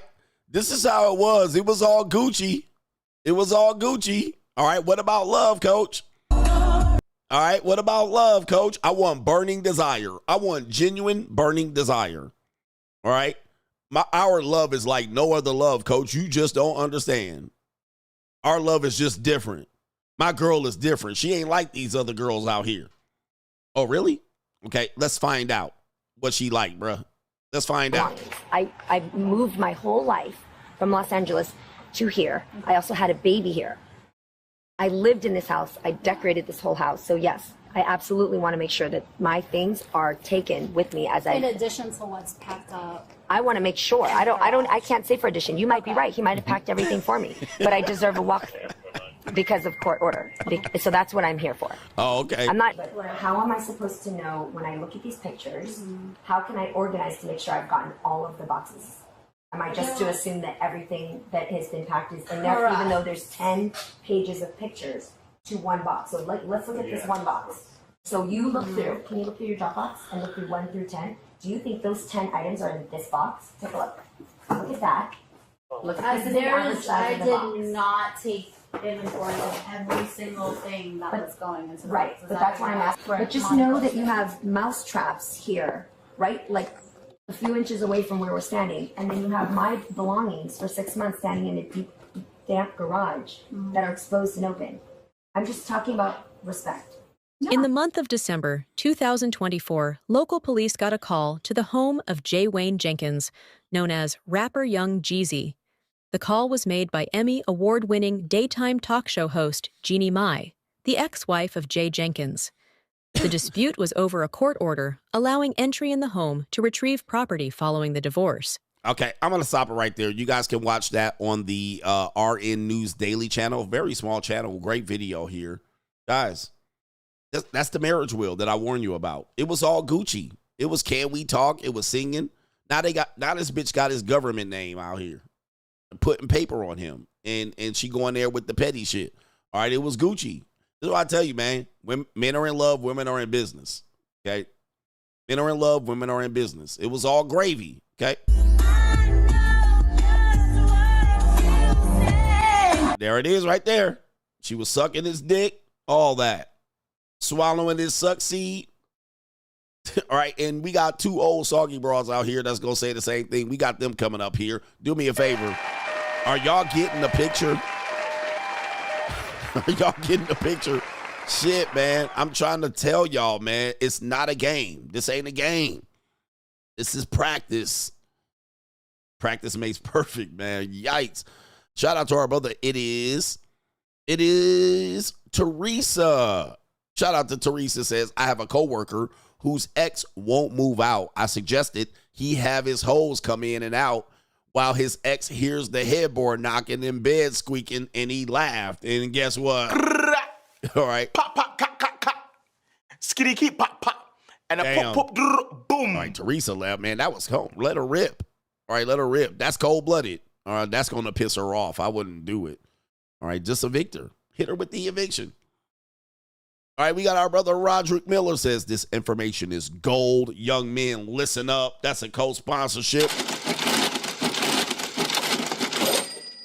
That's the reason why I'm able to do this. The brothers are sponsoring and co-sponsoring 100%. Man, y'all brothers better listen up. This is not a game out here. Men are in love, women are in business. The wise man once said, CGA. Men are in love, women are in business, and it's true. It's petty shit out here. Miles Morrow says, Coach, Aaron Gordon had a black eye in the interview a couple of weeks. He says a couple of weeks ago, since then, that ninja hit the playoff game winners. Is he in? Oh, I don't know about that. You saying this a new world conspiracy theory. Conspiracy theory. I'm not sure. Shout out to our brother H. Everyday shows like this is what separates you from the rest. I tell it to people straight, and now people don't want to talk to me. He says, that's why I'm Coach Gang. Coach gives truth, which weighs more than the game. Boss up mentality from me. Shout out to you. Boss up, nigga. I give you the truth of what it is, man. No emotional talk over here. Yeah, men won't listen. They're not going to listen. They just going to get hit over the head. Men just got to get hit over the head. But don't tell you, don't say I didn't warn you. Don't say I didn't warn you. Shout out to Jay Cool. He says, younger women running, lifting at the gym, and an occasional cigar and an occasional beer. This is how I stay looking young, even at 58. I'm single and fit. Most men I know that are miserable are not. Oh, and skin care too. Take care of your skin. Take care of your skin. It's very simple for men. You add women, it's very complicated, guys. It gets complicated quick. They're complicated creatures, but they're a necessary evil. Shout out to H Everyday. Why women never confront their friends about bad information they got when shit go wrong. I don't know why they don't confront them. I don't know why. Shout out to Caitlin. That's an interesting question. I agree with Coach when he says that men shouldn't promote marriage if they're not in shape. Most husbands are out of shape, and most men who are fit, they're not married. He says the few fit and married men in the world also have status and money. Fat husbands don't have a leg to stand on. Facts. They don't got a leg to stand on. And here's the thing. If they ever got single or divorced, they had a fat ass out here struggling like all the other men are out here struggling. Okay? All these guys that are fat promoting marriage and they're out of shape, and my wife loves my dad bod. She could. But if your wife divorced you and you bring your ass out here in this dating marketplace that you were offering dating advice on as a married man, and you bring your ass out here, you're going to find out how it's so rough, so tough. You're going to find out where you really stand. You're going to find out where you really stand. You're going to get got out here real fast. It's going to get real hairy out here. Pause. Government name says ran into a school friend. I hadn't seen him in years. He's chunky, injured from playing sports. He told me his stepson is a loser, etc., and told me he gets yelled at when he gets home. I'm glad I don't live with a woman anymore. It's a nightmare. They switch up on you as soon as they get settled in. Yes, they do. This is an expectation. This is not even, the bait and switch and women switching up on you in the middle of a relationship. This should be considered common knowledge. But what'll happen is men will say, I hope my wife don't change up. I'm sorry. That's not an option, sir. She gonna switch up on you. And I'm not saying the switch is unnecessary. Okay, so we're just instructing. People think that the switch is, you think I'm saying the switch is unnecessary. No, the switch is important.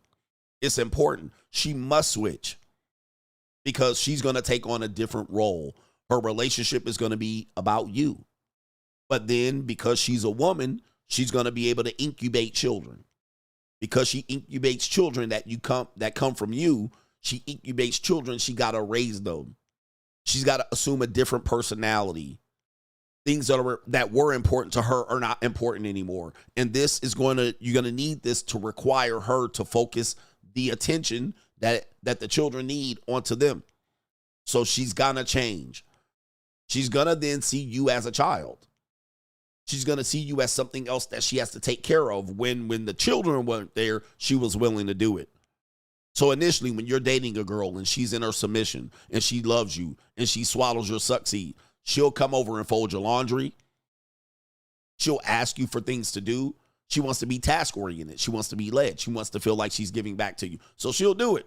A woman that doesn't do it is a piece of shit. Just get rid of her, man. Just use her for recreational use only. All right, don't let her fool you. If she sleeps in your bed and you wake up and walk the dog and she gets up out of that bed and she don't make the bed, she a piece of shit. All right, get rid of her, bro. She should at least make your bed. Now, if she's a guest in your house, she shouldn't have to do anything. But if she's a constant guest and she's pushing for a relationship, she should start doing these little things where she sees them. If she's pushing for a relationship. If she does none of them, she's a piece of shit. Get rid of her. Now, going back. The woman that then has children assumes the responsibilities and protecting the children, right? What do the children need? Their needs become before you. So that's where the switch is going to be. You're going to lose her in essence. She's going to find unconditional love for the first time in her life, which she thought it was with you, but her children are going to give her unconditional love. No matter how ugly, fat, out of shape, bitchy, or no matter how beautiful the woman is, no matter how insecure she is, the children need her. The children love her unconditionally. Then the love that you were giving her cannot compare. She's going to switch up on you. She's going to switch up. She's going to be a completely different person. And as they age, not mature, as they age, there's going to be more expectations put on her, which is going to require her to be more focused. Some women have a completely fall out. They fall apart. All right. Especially white women. They fall apart when this hits them. They can't handle it. They go into therapy and then they get pushed into another person's arm. Personal trainer, a bouncer, a bartender, and then they go out and fuck, they need to let their hair down and go to girls' nights out. All right. But some women are able to handle it. In their ability to handle it, they will look as the man as a child. I shouldn't have to do stuff for you. You should handle your own thing. Well, and you should help her out. So she's going to completely change. And anyone who disagrees with me, I want you right now to find me a woman in her 40s. Are you here? Women in your 40s, pay attention. I want to ask you this question. Women in your 40s, would you take life advice from the 24-year-old version of yourself?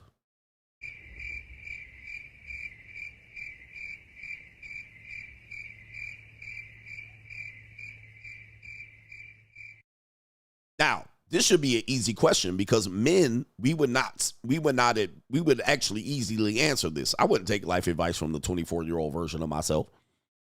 I wouldn't. Any woman that says that she would is lying. Because the 24-year-old version of herself, although she was probably better looking, she doesn't have any information or life facts. She doesn't have it. At her age, at 40, she believes she knows way more than she did at 24. Here's the problem with it. Here's the problem with this. Men don't understand this because you think this is going to be the same woman, and it's not. Now, you might be the same guy from 24 to 40, but she is not. Thus, I want you to understand, a lot of us men, your life got fucked up because you took life advice from a 24-year-old woman.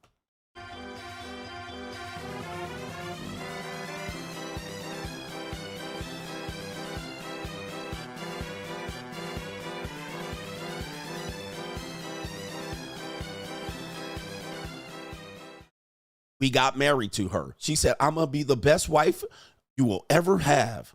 I love you. I'll never change. I'll love you into infinity and beyond. By the time she hit 40, you was divorced from that bitch. And she was a different woman. She was Jeannie Mai now, running up and down in the court, left and goddamn right. Some of y'all are taking love advice, romantic advice from a 24-year-old woman. And she putting pressure on your goof ass. Now, that's what I'm trying to make men aware. That's what I'm trying to make you aware of. And then she turns 40, completely different person, and you don't know how to handle her because you're like, who's this monster? Right here. Who's this monster? Who is this? This isn't the woman I loved. This isn't the woman I wanted. I got this woman now. And she out there hitting you with the Jeannie Mai. And she ain't sucking your dick no more. I mean, now she was sucking your dick at 24. At 40, she ain't going to be sucking on it. So now what? How do you deal with this? Well, if you're married, you're going to have to get divorced if you don't want to put up with it. That don't help you. It just helps you from living with this creature.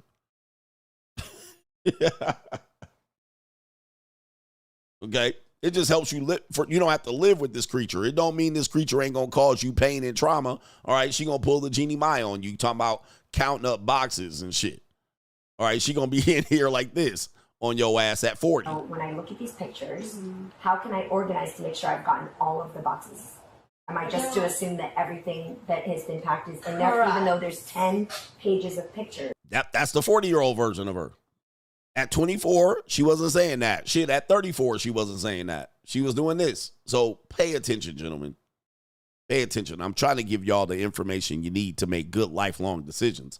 But the Ice King says, according to WAC 100, when speaking to academics last night, the game had a recommendation from a dentist that he doesn't fly after a dental procedure that the game had done. WAC said a lawyer presented the dental's exemption to the judge, but he disregarded it, which is problematic for the game. I think when you go in there and I don't know what he probably tried to move the case before, and maybe they ran out of continuances. I don't know. I don't have all the information. But even if you put a dental exemption, I mean, you still got to show up to court. I mean, I know the dentist said you can't fly with your new dentures in. If you have the dentist exemption, if the judge denies it, I mean, look, the thing about court is this. Once the judge rules on something, it is hard to get a new case or you got to take it up to the Supreme Court either of the state or the nation, it's hard to get a new trial. So once the judge has decided on something, if that judge still exists and you can't get a new case, you shit out of luck. That's the thing about court. Oh, and somebody said there's Greyhound buses and trains. Yeah, you can get there. You can get to court without having to get on a plane. But maybe he was in another country. Maybe he could have got on Zoom. I don't know. But it was in 2015. I think, was it 2015? I can't remember. So it was a while ago. But you'd have to appeal it. And he's up shit's creek, guys. Now, you know, you guys keep saying suing women. This is what happens. This case has been going on for damn near a decade. And he's losing his house now. And nothing's happening. It's 10 years and he's getting screwed. Shout out to Trinidad. Sheldon, coach, your real estate advice is like your marriage advice. Cold, but true. You're not saying don't buy or invest. You say just run the numbers like Wise. He says, likewise, you're not saying don't get married. He says, as they'll accuse you of, that you just don't get fooled, a.k.a. run the marriage divorce industry numbers. So, yes, I'm not saying don't buy a house. I'm not saying a house is a bad investment. Not saying that. I'm not saying marriage is bad. I'm not saying don't get married. What I'm saying is know the information before. And often people they don't know the information. Like men don't do their due diligence. They don't research. Shout out to Johnny C. Says Jeezy was singing Love in This Club with that tadpole. Now he has a headache for the rest of his life. And the kid they have is about 2 years old. This woman is going to be a pain in his Mickey Ficky neck for 16 to 20 years. And let me hit you with this, guys, since I'm dropping knowledge. Do you guys realize that when you marry a woman and you divorce her and you have children, even though the court says you're no longer married, this woman is with you for life.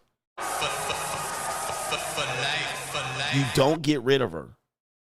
So the court says you're no longer married. That's still your wife. That's still your child's mother.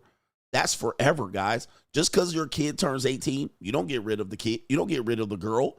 That's your girl. That's her. Meaning that your kid turns 18 and you think it's over. Because your kid, which is your emerging adult, goes to college. You're going to see your ex-wife. Graduates from college. You're going to see your ex-wife. Then they get their first job. You're still going to have a thorough, good relationship and communication with your ex-wife. Men and women need to understand this before you guys set flame to these people. They don't go away. Then your kid gets married. Your kid has a child. Your kid gets sick. They get in an accident. Your kids have grandkids. Birthday parties for the grandkids. Bruh, these people are forever. You don't get rid of these people just because you get a divorce. Just because you can't live without them. Yeah, Coach Prime and Pilar. At the NFL draft, Pilar, who threatened this man's life, tried to kill Dion, is at his house during the NFL draft. After all those years. After all those years, she's in the house at the NFL draft. Like, these people don't go away. Just because you break up and you get hurt feelings and you want a divorce and you think you're going to get rid of the person, if you have kids, you don't get rid of them. You just get legally unattached. That's the only thing that happens. And then you don't have to live with this crazy person in the same house anymore. That's all that happens. Other than that, you're married for life. Okay? The Bible even says so. Okay? So don't think you're going to get rid of a person. Can you get rid of a person and then just have them out of your hair? Yes. All right. But these people are, Jeezy has got her for the next 20 years in his ear about his child. All right. Then do not let the wedding, because now when the wedding comes, one of the parents is not going to get invited. When the graduation comes, one of the parents are not going to get invited. It's usually the father. Okay. It's usually the father. And the father pays for the wedding, and then the kid says, well, it'd be better if you're not here, because the wife and her side of the family is going to be there, and it's still pins and needles. Okay? And then they say, you know what? I would just prefer that you don't show up with your new wife, because, you know, her mom or his mom is going to be triggered by the new wife and girlfriend. So it is not what you think, because you love them and you get burning desire and sex and she swallows your nut. All right, guys, it's way bigger than that. It's way bigger than that. Way bigger than that. There's big, heavy, lifelong connections and stakes than if your kids have kids. But you're going to show up to the hospital? Hey, yeah. You're going to show up at your grandkids' birthday party when they want a pony and shit? Yep. Or you're going to have a separate birthday party, or your kids will have to decide, oh, I don't want this parent in my grandkid's life. It is really bad. But you guys are telling me about love and sex and burning desire. It's way bigger than that. Way bigger than that. And last one, Free Agent says, Coach, tell these Mitches that you categorize your mattress subjects. I'm not sure what that is. And he says right here, you don't mix mattress. I think it's marriage. Maybe it's mattress. Oh, sex. Then you're talking about sex. All right, that's what you're talking about. Sorry. He says, tell these Mitches you categorize your mattress subjects. You don't mix mattress practice with main sleeping mattresses. Only bring mattress activities in your life when you can switch with ease, and aftercare services don't make you think twice. Hashtag boss up. That's what mattress activities are. Shout out to you. Yes, sir. All right. For me, guys, the best way you can deal with women other than marriage is to deal with them right off contractually. Do not let them get into a marriage. Do not let them move in. Do not get in a marriage with them. That's the best way. Soon as you mix sex mattress with legal, you're fucked, okay? Soon as you go legal with a woman, which guess what are legal activities? Moving into an apartment, legal. You've signed a legal lease. You're fucked, right? And most of the time, you're going to cross your fingers. You have to legally uncommingle that relationship on a lease. So when you move in and a lease is signed by one or both of you, you got issues. What else is illegal? A legal issue. Children, legal. That is a legal issue. You're going to have legalities and lawyers be a part of your life if shit goes left, and it's likely to. What else is legal? Marriage. That's a legal activity. That's a legal activity. You're going to have to legally unbind yourself to this person. Bank accounts, joint, legal. One person can't just remove all the money. These are mingling things where you commingle legal activities. Once you do this, it's going to be, it's going to be crazy. To untangle all this shit and untangle this knot is not very easy. So once you do this, you just took on a big grown person's responsibility that when it doesn't work, and the statistics tell us it doesn't work very often, you're going to have to do a hell of a lot. And it's going to be painful to uncommingle these goddamn things. All right. So be careful about mingling these things together because you're in love. I'm in love. All right. Good luck. You're going to commingle these things and shit going to go crazy. Loans, car loans, co-signing on shit, buying furniture. Yeah, these are legal acts, buying the furniture. All right, and it's on your credit card or her credit card, and you break up. Now you're in small claims court. Legal, commingle. All right, I ain't got to get the bank involved. Main event.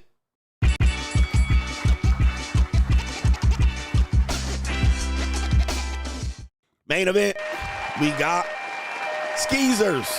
All right, shout out to the skeezers here. By the way, skeezers is not a pejorative. Skeezers is a description. All right, skeezers is a description. So we're going to start with this woman named Joy Taylor, and the other woman's name is Dr. Cheyenne Bryant. Both of these women are old, washed up skeezers, all right? They look good still. All right, just because you look good on the outside doesn't mean you look good on the inside. I will take one of these women to the woodshed. Right? The other woman I'm not very interested in. She annoying me, so she already kind of losing value to me. But of course, the main world, the black community has adopted these two people, these two tragic mulattoes, as voice boxes for older women who still are dating, all right? And who cares about any of them and their advice? One of these women has been married and divorced twice, and the other one probably married and divorced once in alleged Lily Lintlicker. All right, but for some reason, they appear on all of these celebrity podcast shows, and we supposed to listen to these skeezers. All right, I don't know what's going on. And a skeezer is a term of endearment. All right, but it says right here, Joy Taylor, 38 years old. All right, but this is why I'm at with 19 and 20-year-olds. Makes a wild confession about sex that she needs it every day. She says, I need that Dilsnick every day. We're going to hear a short clip about this later on in the show. But it says she's the one, she continues to reveal shocking details about her dating life months after being named in a bombshell Fox Sports lawsuit. The 38-year-old Taylor recently relaunched the Too Personal podcast with the co-host Taylor Rooks, but you've seen the other woman on there, and revealed that she needs to have sex every day. If you guys don't remember, this woman has been accused of having sex with her boss, a.k.a. Charlie Dixon, who we call Fred from Scooby-Doo. But did you know recently, as last week, Charlie Dixon has been relieved of his duties for other women coming out accusing him of sexual battery. This flew under the radar, but this was the last week he's relieved of his duties, not just for Joy Taylor, but apparently other women have come out and said, yeah, he did it too. So for those wondering, Charlie Dixon has now been fired. All right, for those who don't know. All right, what do we got here going forward? We're going to play a couple of clips here, but let me find the clip of Joy Taylor saying that she needs to have sex every day. The problem with this clip, it's an edit. It's like a commercial. All right, so I don't have the full clip, but here it is. Welcome to Too Personal. I am your host, Joy Taylor. I don't dislike men. I actually wish I hated men. I love men. I love so much. I can date them. I'm 42. My libido's through the roof. Oh, I have to have sex every day. Let me take a sip. Oh, Lord have mercy. All right, see.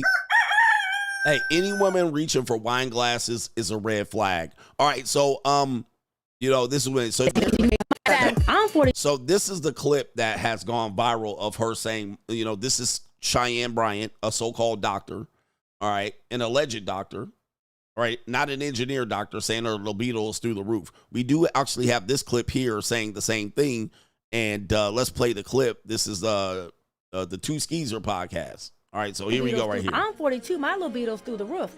I'm enough for 10 women. So you can't possibly be in my house in multiple houses. Child, I know, it gets crazy. Every year I get older, I'm like, what am I going to do? Oh, I have to have sex every day, and I can't. I'm not. We got to get married. I need to get married. I have to get a husband.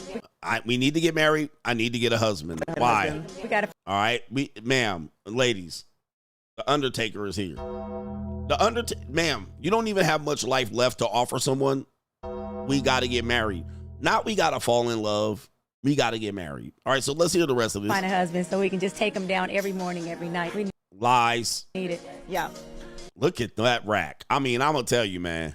All right, them's got to be some soggy, saggy waggies, but they be sitting up right, want to bite, Okay, we need to get focused right here. We need to stay focused. Lord, have mercy.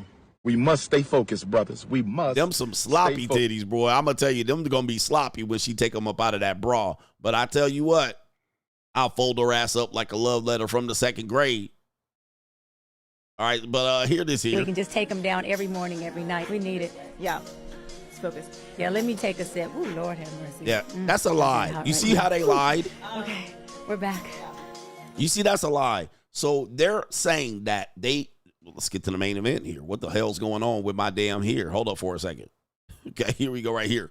These are dysfunctional women, all right? But what they're saying is that they've been out in these streets so damn long that they're afraid to catch STIs that they're going to go what? They're going to go get married so they can take their husband down every day. Absolute filthy, rotten ass lies right there. Silence, you fool. Lies. They're not going to take their husband down every day. All right, because the type of men they want to marry aren't the type of men that they're going to respect to give him access to that womb every day. That's number one. Number two, these women can't get pregnant, so he's probably going to have erectile dysfunction.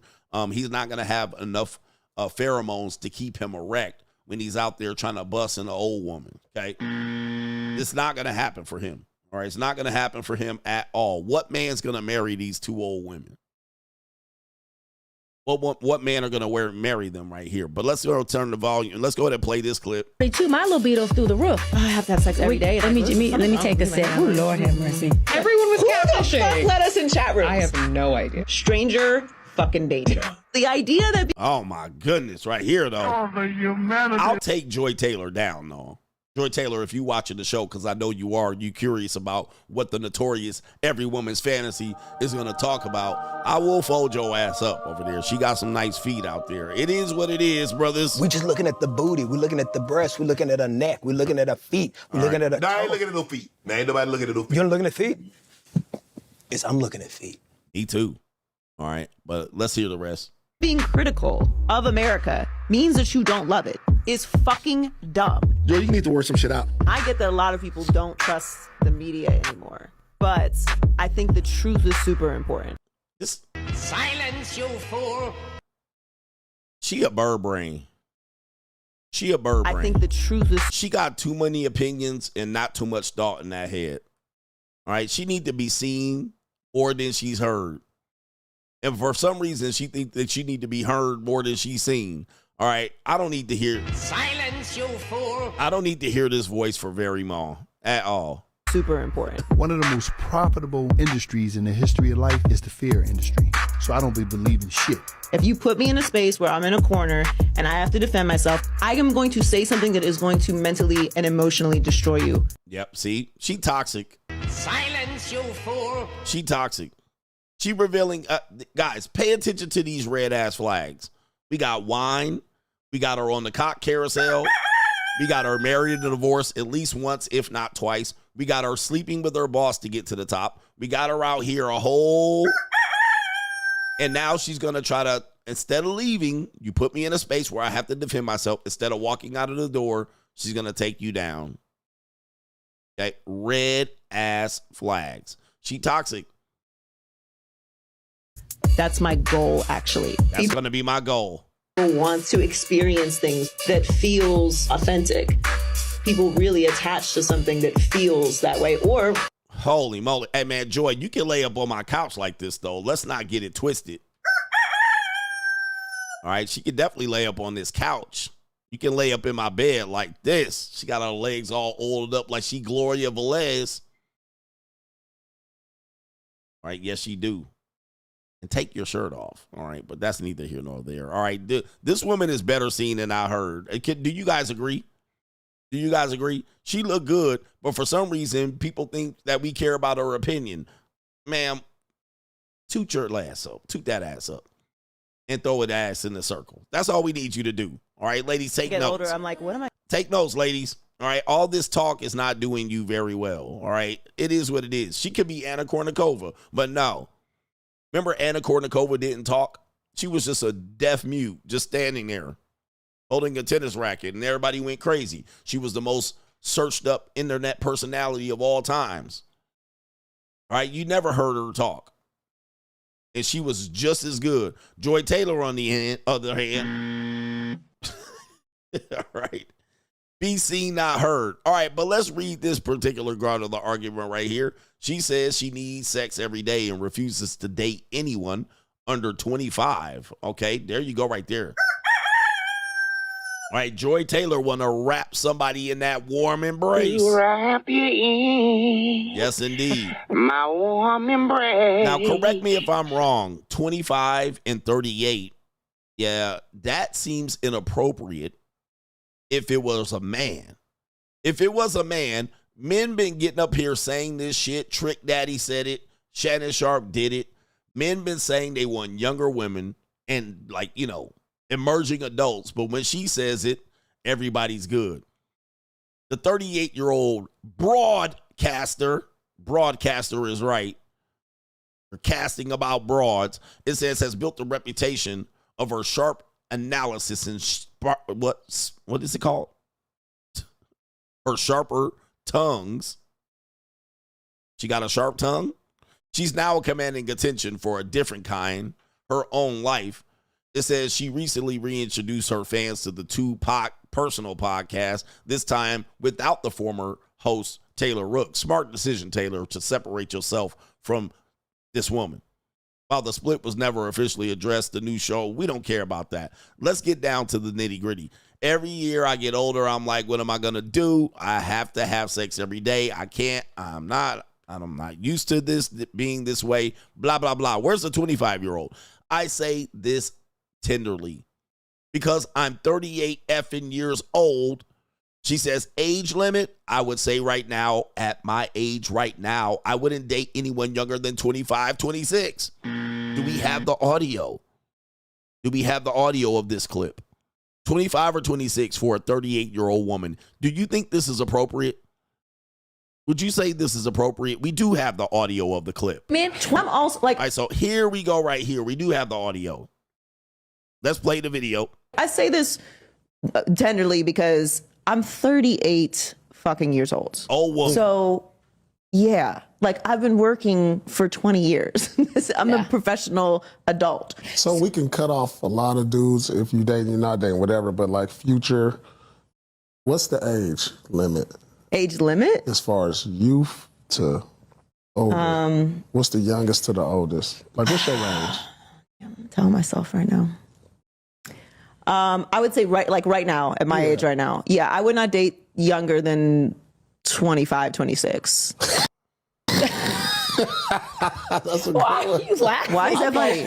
No, because I thought she was going to be on I thought you would say. I thought she was going to be on some like 35 to 57. Me too.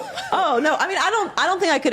I don't know. I'm not gonna get up here and lie. Okay, young men are very aggressive and they do not care how old I am. And Wait, but Joy, I have to ask you. I'm also like I say this. 25 they're saying is a that these grown young men are really 25 is grown. I agree. They're saying nah, you ain't about to have me out here on some bullshit. 25 is a grown ass man. They're saying. Really? Hold on for a second. Wait a minute. Who are you? Did she say 25 is a grown-ass man? Ladies and gentlemen, this is the absolute craziest double standard I've ever heard in my life. Men were just getting crucified and wrecked for calling a woman legal and grown between the age of 19 and 25. I thought these were children. Because when I date a 25-year-old, I'm dating a child. Or she's a child. She could be your daughter. Now, all of a sudden, it's a grown-ass man. Now, let's get this clear, just so you guys know. Just so you guys know who she's talking about. Let me see here. Yeah, I thought 25 was a kid. Now it's a grown-ass man. This is crazy, bro. You know what she's talking about, just so you guys know. What she's talking about is this. All right, this is what let me see if I can pull this up. What she's talking about is this right here. This is what she's talking about. Okay? Because she's right about the same age as Drea and Jalen Green. Jalen Green's about 23, 24. Drea was about 38, 39. Okay, so when she's talking about young men that she wants and she bangs, because she's banging somebody every day and she ain't married. So she's saying these men are hella aggressive and she's trying to, she's fending them off like crazy. She has to have sex every day. Let's do the math. She's talking about these young NBA players and NFL players. That's who she's talking about. Not you 25-year-old pookies. She's talking about these guys pushing up on her. That's what she's talking about. So in her mind, because here's a secret. A lot of 38-year-old women still think they're young. They do. They still think they're young. All right. I don't know why, but when you talk about a 38-year-old woman, she will still tell you, I'm young. And you're like, no, you're not. 19 is young. Right? 21 is young. For a woman, 38 is an old ass maid. Now, Just because you look good doesn't mean you're young. Just because you look younger doesn't mean you're young. But talk to any woman that is below 40, anywhere close to 40, 32 to 38, she still thinks she's young, right? She still thinks she can go out, and she still thinks she looks good or looks like a 20-year-old. Okay, a 20-year-old. But guys, I always say this. A 20-year-old woman kind of probably looks 16, right? So she looks young. Like if you even if you were a guy and you were 38 and you're like, I still look young. I look like I'm about 27. Go stand next to a 27-year-old man. That 27-year-old man looks 23, right? He don't look 27. It's very rare, especially with these young boys today, all right, and they feet be doing like this. People look younger than their age almost always. So when you're talking about a woman who is 38 who still thinks she's young, she still thinks she looks 27, but stand her next to a 27-year-old, the 27-year-old will look like she's 21. So this age thing is where people get it all fucked up. Most people don't look their age. But older women will look younger and throw that 27 out there. Okay, you look like an old 27-year-old bitch. You look like a 27-year-old old woman. You look like an overly mature 27-year-old. You look like a 27-year-old like in a 1980s yearbook. So when people say they look younger and they throw out some age, if I dyed my beard, I'd look 35. I look like an older 35-year-old person. That's what I would look like, an older 35, a mature 35. Because even young people carry themselves differently. Their self-esteem, their goofiness, their immaturity, their lack of social awareness, right? They even at 27, they look 23, but they act 19. So now we got exception to the rule. What she's talking about is these niggas banging her. These niggas wanting to marry a guy like this, a guy that been in the NBA for at least 7 years or 6 years, not 2 years. Okay. So there we go right there. That's where people get it twisted of what she's saying. They're trying to misconstrue what she's saying here. They're like, understanding, let me get you straight here. You would take a 25-year-old regular guy? The answer is no. She'd take a 25-year-old NFL guy like Josh Jacobs. 25-year-old men are where it's at. All the older women, that's what I'm trying to say. The women that I've been talking to, like in their 30s, late 30s, they're like, like these younger men, they come, they're intentional, they come with it, they're like not playing around. These women are lying. I'm going to just let you know right now, because if you, listen, I know people are going to say that I'm lying, and I don't lie. I've never told a lie on this show. That's a lie. I'm going to tell you why that's a lie. That's just old broads coping to try to go after younger men that they can control. The reason why I know it's a lie, ask any 24-year-old woman, are men that are the age she just described doing that? I'll wait. Ask a 24-year-old woman, are you experiencing this from Gen Z men? The answer is no. They're going to be like, nah, these Gen Z men ain't shit. They don't never going to go nowhere. They don't take me nowhere. She talking about 25-year-old millionaires. She talking about these niggas that could trick on her. That's what she talking about. That'll trick on a 38-year-old broad because, yeah. Ask a 24-year-old woman, are young men aggressive? Are they approaching? Are they paying for shit? Are they intentional? Are they laying pipe down? Are they looking to get married? Are they relationship minded? The answer is no. This is a complete lie. And all these young dudes are doing, these young rich dudes she wants to go after, they're going after her because they want to fuck Joy Taylor, not Joy Reid. They want to fuck Joy Taylor. They want to put a notch on their fucking belt. They want to go after some easy-ass jock-sniffing punani. They want to go after jock-sniffing punani. She's a jock-sniffer. All right? And so, yeah, what 25-year-old NBA player or NFL or don't want to fuck her? All right? Yeah. All right, but that is bullshit that they're coping to try to use so they can get the guy in a position to knock their ass up and get on 34 years of child support. Drea Michelle's tactic. They want to date you. They like treat you like you're a goddess. This is a lie, bruh. They lying. They appreciate you. They talk life into you. Like I am hearing that these younger men from all these women, they are where it's at. I've never dated a younger man before. Lies. Or no. I've never wanted to. They're telling but the truth. At this point, they're talking about Is this the truth after dark? They're telling the truth. Okay. So now when they fuck her about 3 or 4 times, then what happens? They skedaddle. And that's why she's still single. Okay, so younger guys are running game on old broads. This is like when Shannon Sharpe got game ran on him by a 19-year-old. So these women are getting game ran on them by young niggas. That's what they're saying. Right?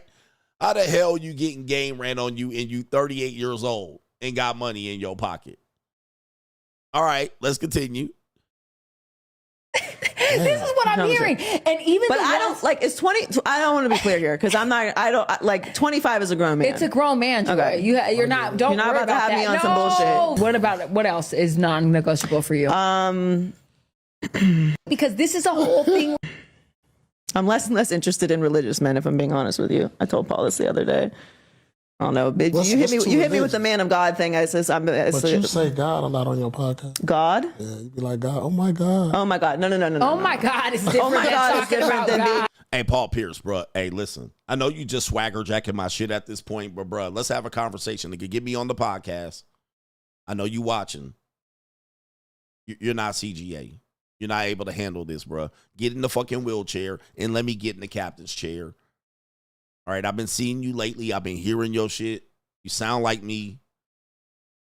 It is what it is. Nobody can deny it. You just basically just taking my shit and running with it. Straight jacket. But you're ill-equipped to be the notorious one. Let me get in there. Get in over in the other chair. Get your ass in that wheelchair.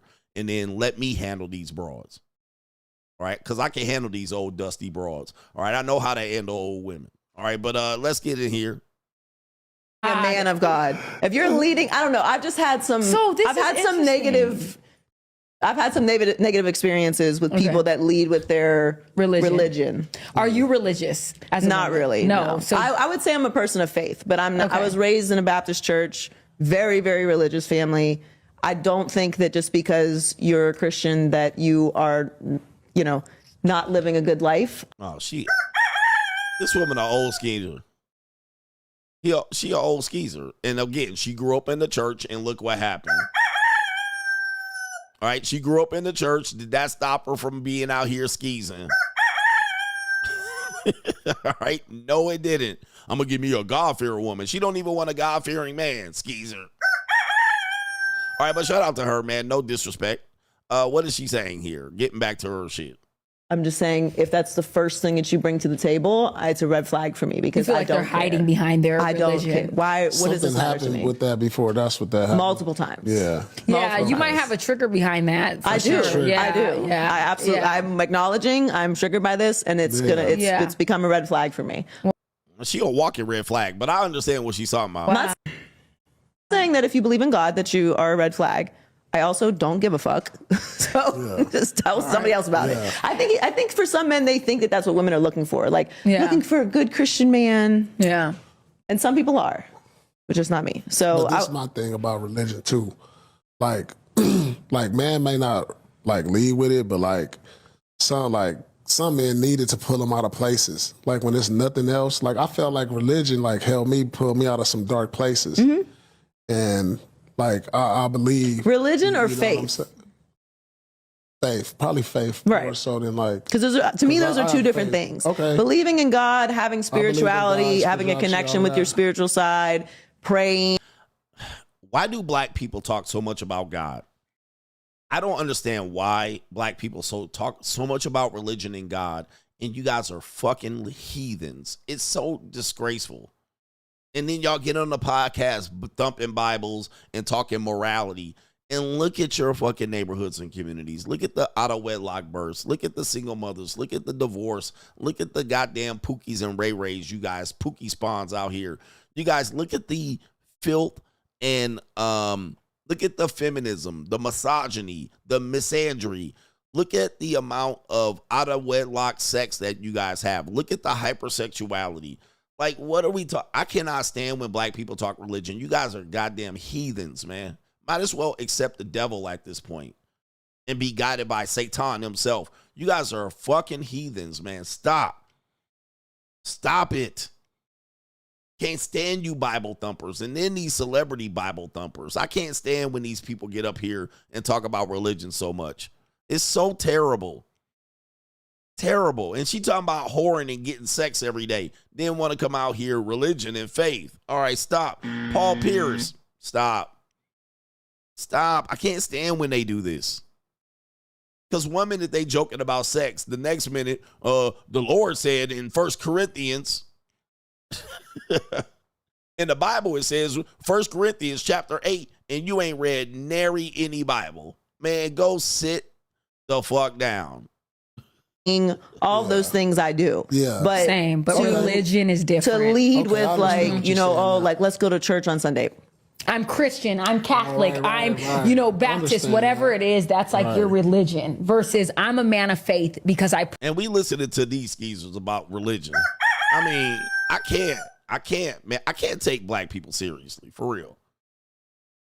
You guys talk about shit like you're in the kindergarten. All right, this is crazy. You guys, and black podcasters be 40, 50 years old talking about married, to get married. You're already old. You're 38. She's 42. Cheyenne Bryant, 50, 11 years old. Paul Pierce, 50 plus. Talking about marriage. Guys, why do old people talk about getting married? What is going on? What is going on with you old people in marriage? What am I missing? You guys missed the marriage window. Not only do you talk about getting married, y'all been divorced twice. Once over here, twice over here, 2 failed marriages. Sit down, man. Look, it's over. Throw the towel. Man, just ride off into the sunset and be single and fornicate like you're doing anyway. Now y'all just want to get married one day and religions and faith. Shut the fuck up. Like, I don't get it. I don't get what this conversation is about. You guys are old and washed, bruh. Pray, I believe. Saying that if you believe in God, that you are a red flag. Believe in a higher power. But also I'm for me, to my I spirituality. feel like a lot of people a lot of men that are extremely religious think that if we get together, that I'm going to start doing that. And like, I'm not. Believe in a higher power. But also for me, to my I feel like a lot of people a lot of men that are extremely religious think that if we get together, that I'm going to start doing that. And like, I'm not. Yeah. She don't want to be held accountable for her actions. She want to be in these streets, all right? In these streets. She want to be in these damn streets. Talking about, I ain't going to be going to church. I thought you was one.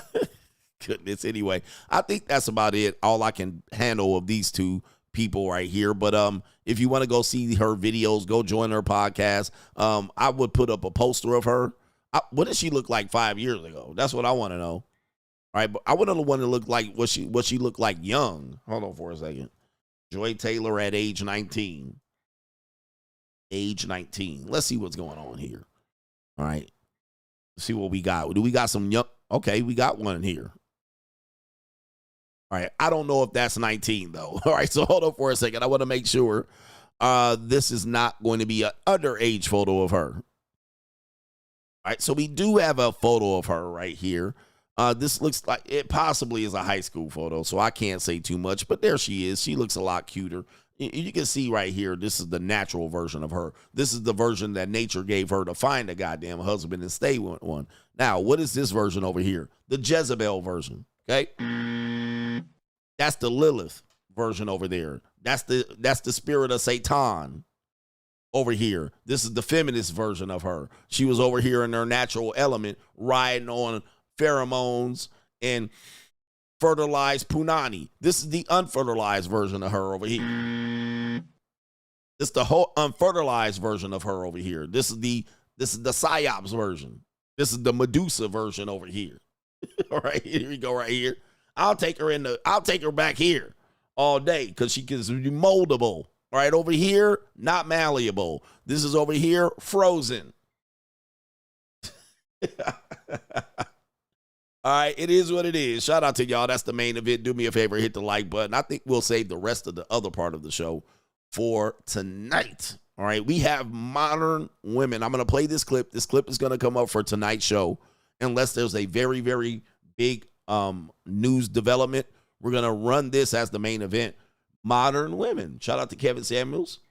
This woman says men are not ready for how women have progressed. Men are just used to powerless women, and they're seeing this new generation of women that are not waiting to be rescued. They're not waiting to be saved, because we've seen where that have got our mothers, our grandmothers, or even just other women. Women started believing in themselves more than believing in a man will rescue them. I mean, this is interesting, man. This is going to make for an interesting conversation because we also have the women turning their brain off. All right, we have that. We have women wanting men to be leaders. This is an interesting conversation that she's going to spark here. Men are not adjusted to women not needing them, and these women hate God and men, bro. They just too busy sitting around hating on us.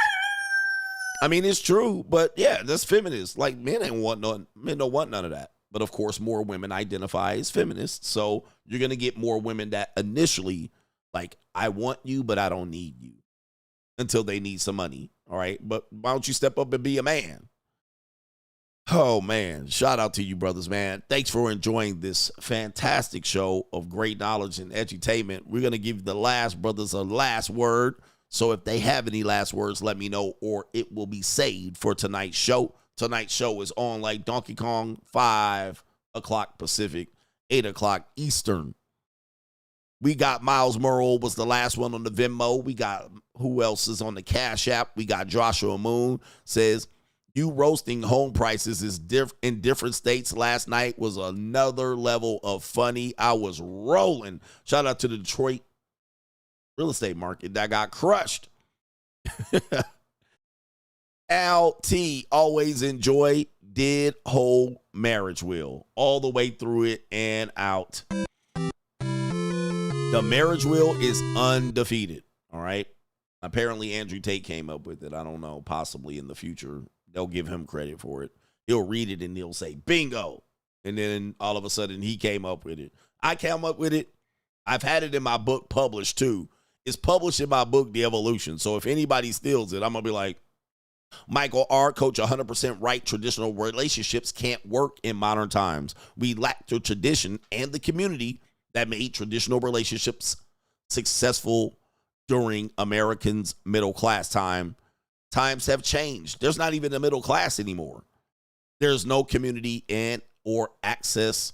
It's worldwide. Hypergamy knows no bound. The only chance of anything traditional is to get off the grid, and most of y'all ain't doing that. And then you don't know if she is gonna want to go back to the streets, and that peace leaves start itching after the marriage wheel. Coach kind of got the only solution that works. I got the only solution that works that will protect you. It's the free agent lifestyle. If you didn't know, get the book.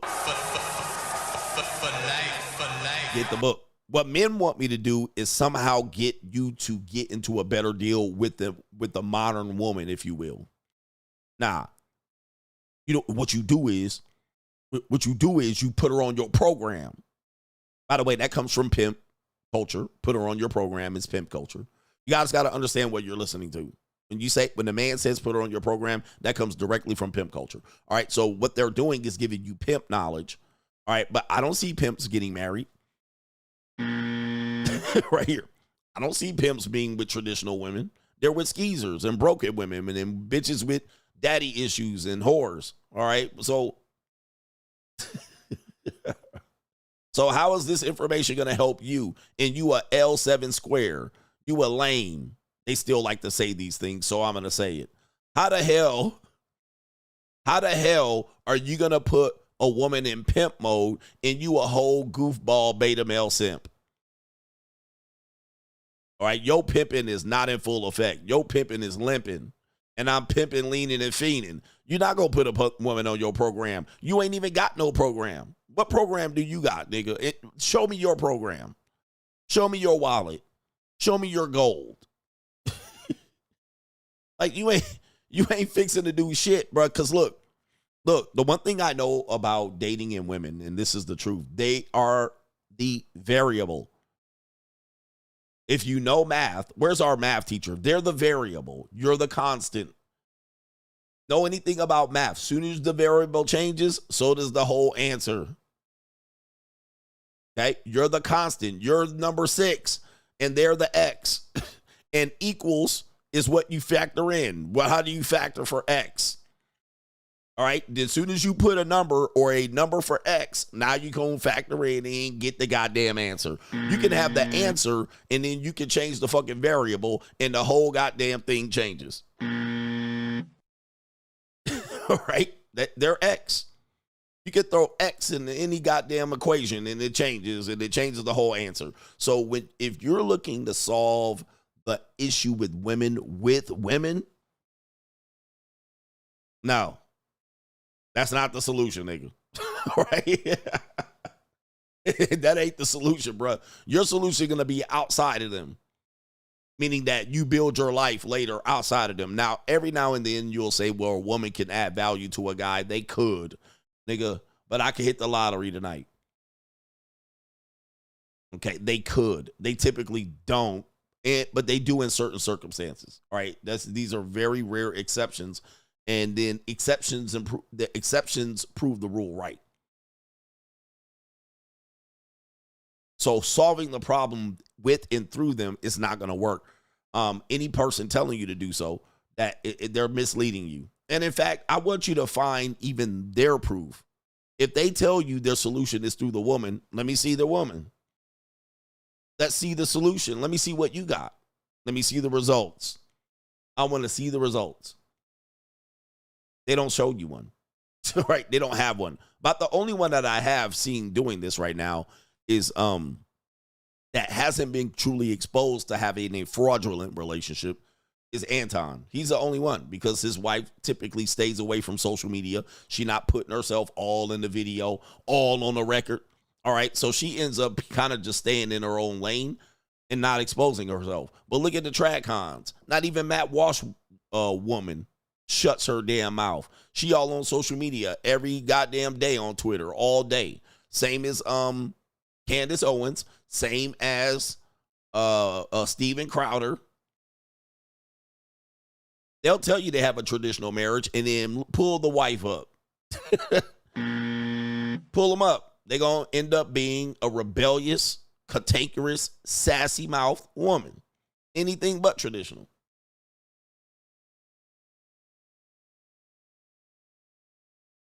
So it's all a myth.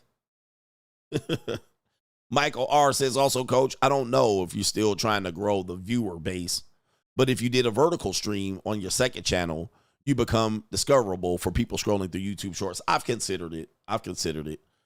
And I considered doing it, and then I jumped off of doing it. But yeah, it could be something that's done. I appreciate you. I've seen a lot of people grow extremely quick with not nearly as much content with the vertical streaming with the YouTube shorts. Yes, it's just something like that. Thank you for the masterclass.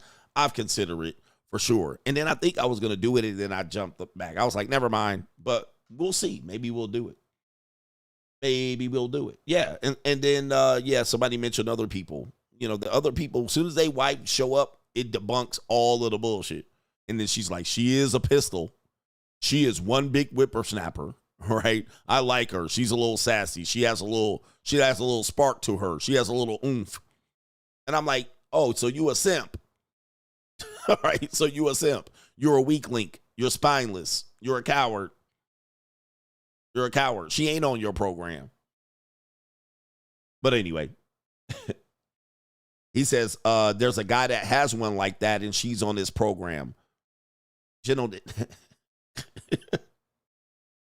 Gentlemen, you have to understand what I'm telling you. Everything I'm telling you is long-term. Long-term. This is what you men have to understand. The guy you're referring to, who I won't mention his name, he's been married and divorced already. So that's number one. He's been married and divorced already. Number one. Number two, how long has he's not married to that woman. He just has a whore on his plan. You know how many women are on my program right now? I got a lot of women. They're in line on my program. They're just like this. And only time will tell. Guys, I've been around for damn near 50 years. You think a woman on your program for 2 years is something. It's nothing. 2 years is nothing. Almost any woman could cooperate for 2 fucking years. Can they cooperate for 10, 15, 20? That's what I'm discussing with you. You men are so young that you think 2 years is something. I was in a relationship for 2 years. So the fuck what? You know what 2 years is to a man in his 40s? Not much. That's the difference between 46 and 48. But you're 24 and you watching a guy in his 30s have a woman on this program for 2 years. Bruh, that's not a long time. I got a lot of women on my program for 2, 3, 5 years. Guys, can they be in there for 10 years without fucking up your whole program? That's what we're talking about. Not no 2 goofy ass years. Can they be on the program and stay in line for 2 years after you have babies with her, after you marry her? A woman that is not married is going to be like this. Why? Because she's chasing the ring. A woman you don't have kids with that wants to have kids with you is like this because she wants to be on your program. She's going to listen. She's going to do things for you. She's going to show up. As soon as you marry her, the shit changes. So a woman is not on your program until she's your wife on your program. Not no flimsy ass girlfriend. Not no whore or skeezer, OnlyFans skeezer. We're talking about motherfuckers that be on your program and protect your seed through the whole life of that child. Not no bitch off OnlyFans that is gonna fuck guys for you and bring you money. That's not on your program. That is not on your program. All right, do not listen to these young dudes that don't have these bitches married and having kids, barefoot and pregnant, ready to get knocked up and inseminated like a cow, pushing out babies left and right. That's on your program. That is on your program. Not some OnlyFans skeezer that takes pictures with you to make you think you're pimping the girl. All right, goodness. All right, you brown brothers don't understand what I'm talking about. These 2-year, 5-year relationships are nothing. Matter of fact, let me tell you this, and I'm going to end on this. Do you guys know? Tell me in many states, what is considered a long-term marriage? Give me the criteria of what is considered legally a long-term marriage. You guys, let me see this. I have a 10-second delay. This is for me to school you once again, you young bucks. What is considered a long-term marriage? This is where you're going to get a wake-up call. Legally, in many states, a long-term marriage is considered 10 years or more. 10 years or more is considered a long-term marriage. If you do not get to 10 years, it's considered short-term. You know what the common years that a couple who ends up divorcing gets to? What is the most common average years that a couple who ends up divorcing, what year do they get through? The answer is 8. Most couples who divorce don't even get to year 10. They don't even make it. That's how tough it is. You don't even make 7, 8 years. You're divorced by then. You don't even get to 10 years, which is considered long term. So you're telling me about some skeezer he got on his program and she been around for 6 months, a year, 3 years? Guys, the average length of a marriage that ends a divorce is 7 to 8 years. The long-term status is 10 years. So you're not even long. Most people don't even have a marriage long-term to even speak about. My marriage lasted 9 years, like almost 9 years. I didn't even get to long-term status. Most people get married 1 year, 2 year, 3 years, 5, 7, 6, 9, and then don't even get to long-term status. So your marriage is not even a long-term marriage until it gets to 10 years.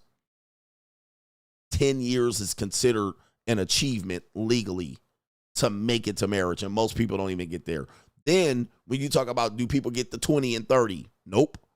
So because it's all damn near impossible. So don't tell me about a year or two and a woman's following your program for a year or two. It means nothing in the grand scheme of what a relationship is supposed to be. Relationships are supposed to be long term. And long term, you got to get the double digits. You got to get the double digits. Shout out to the Coach Gang. I'll be back tonight. Peace.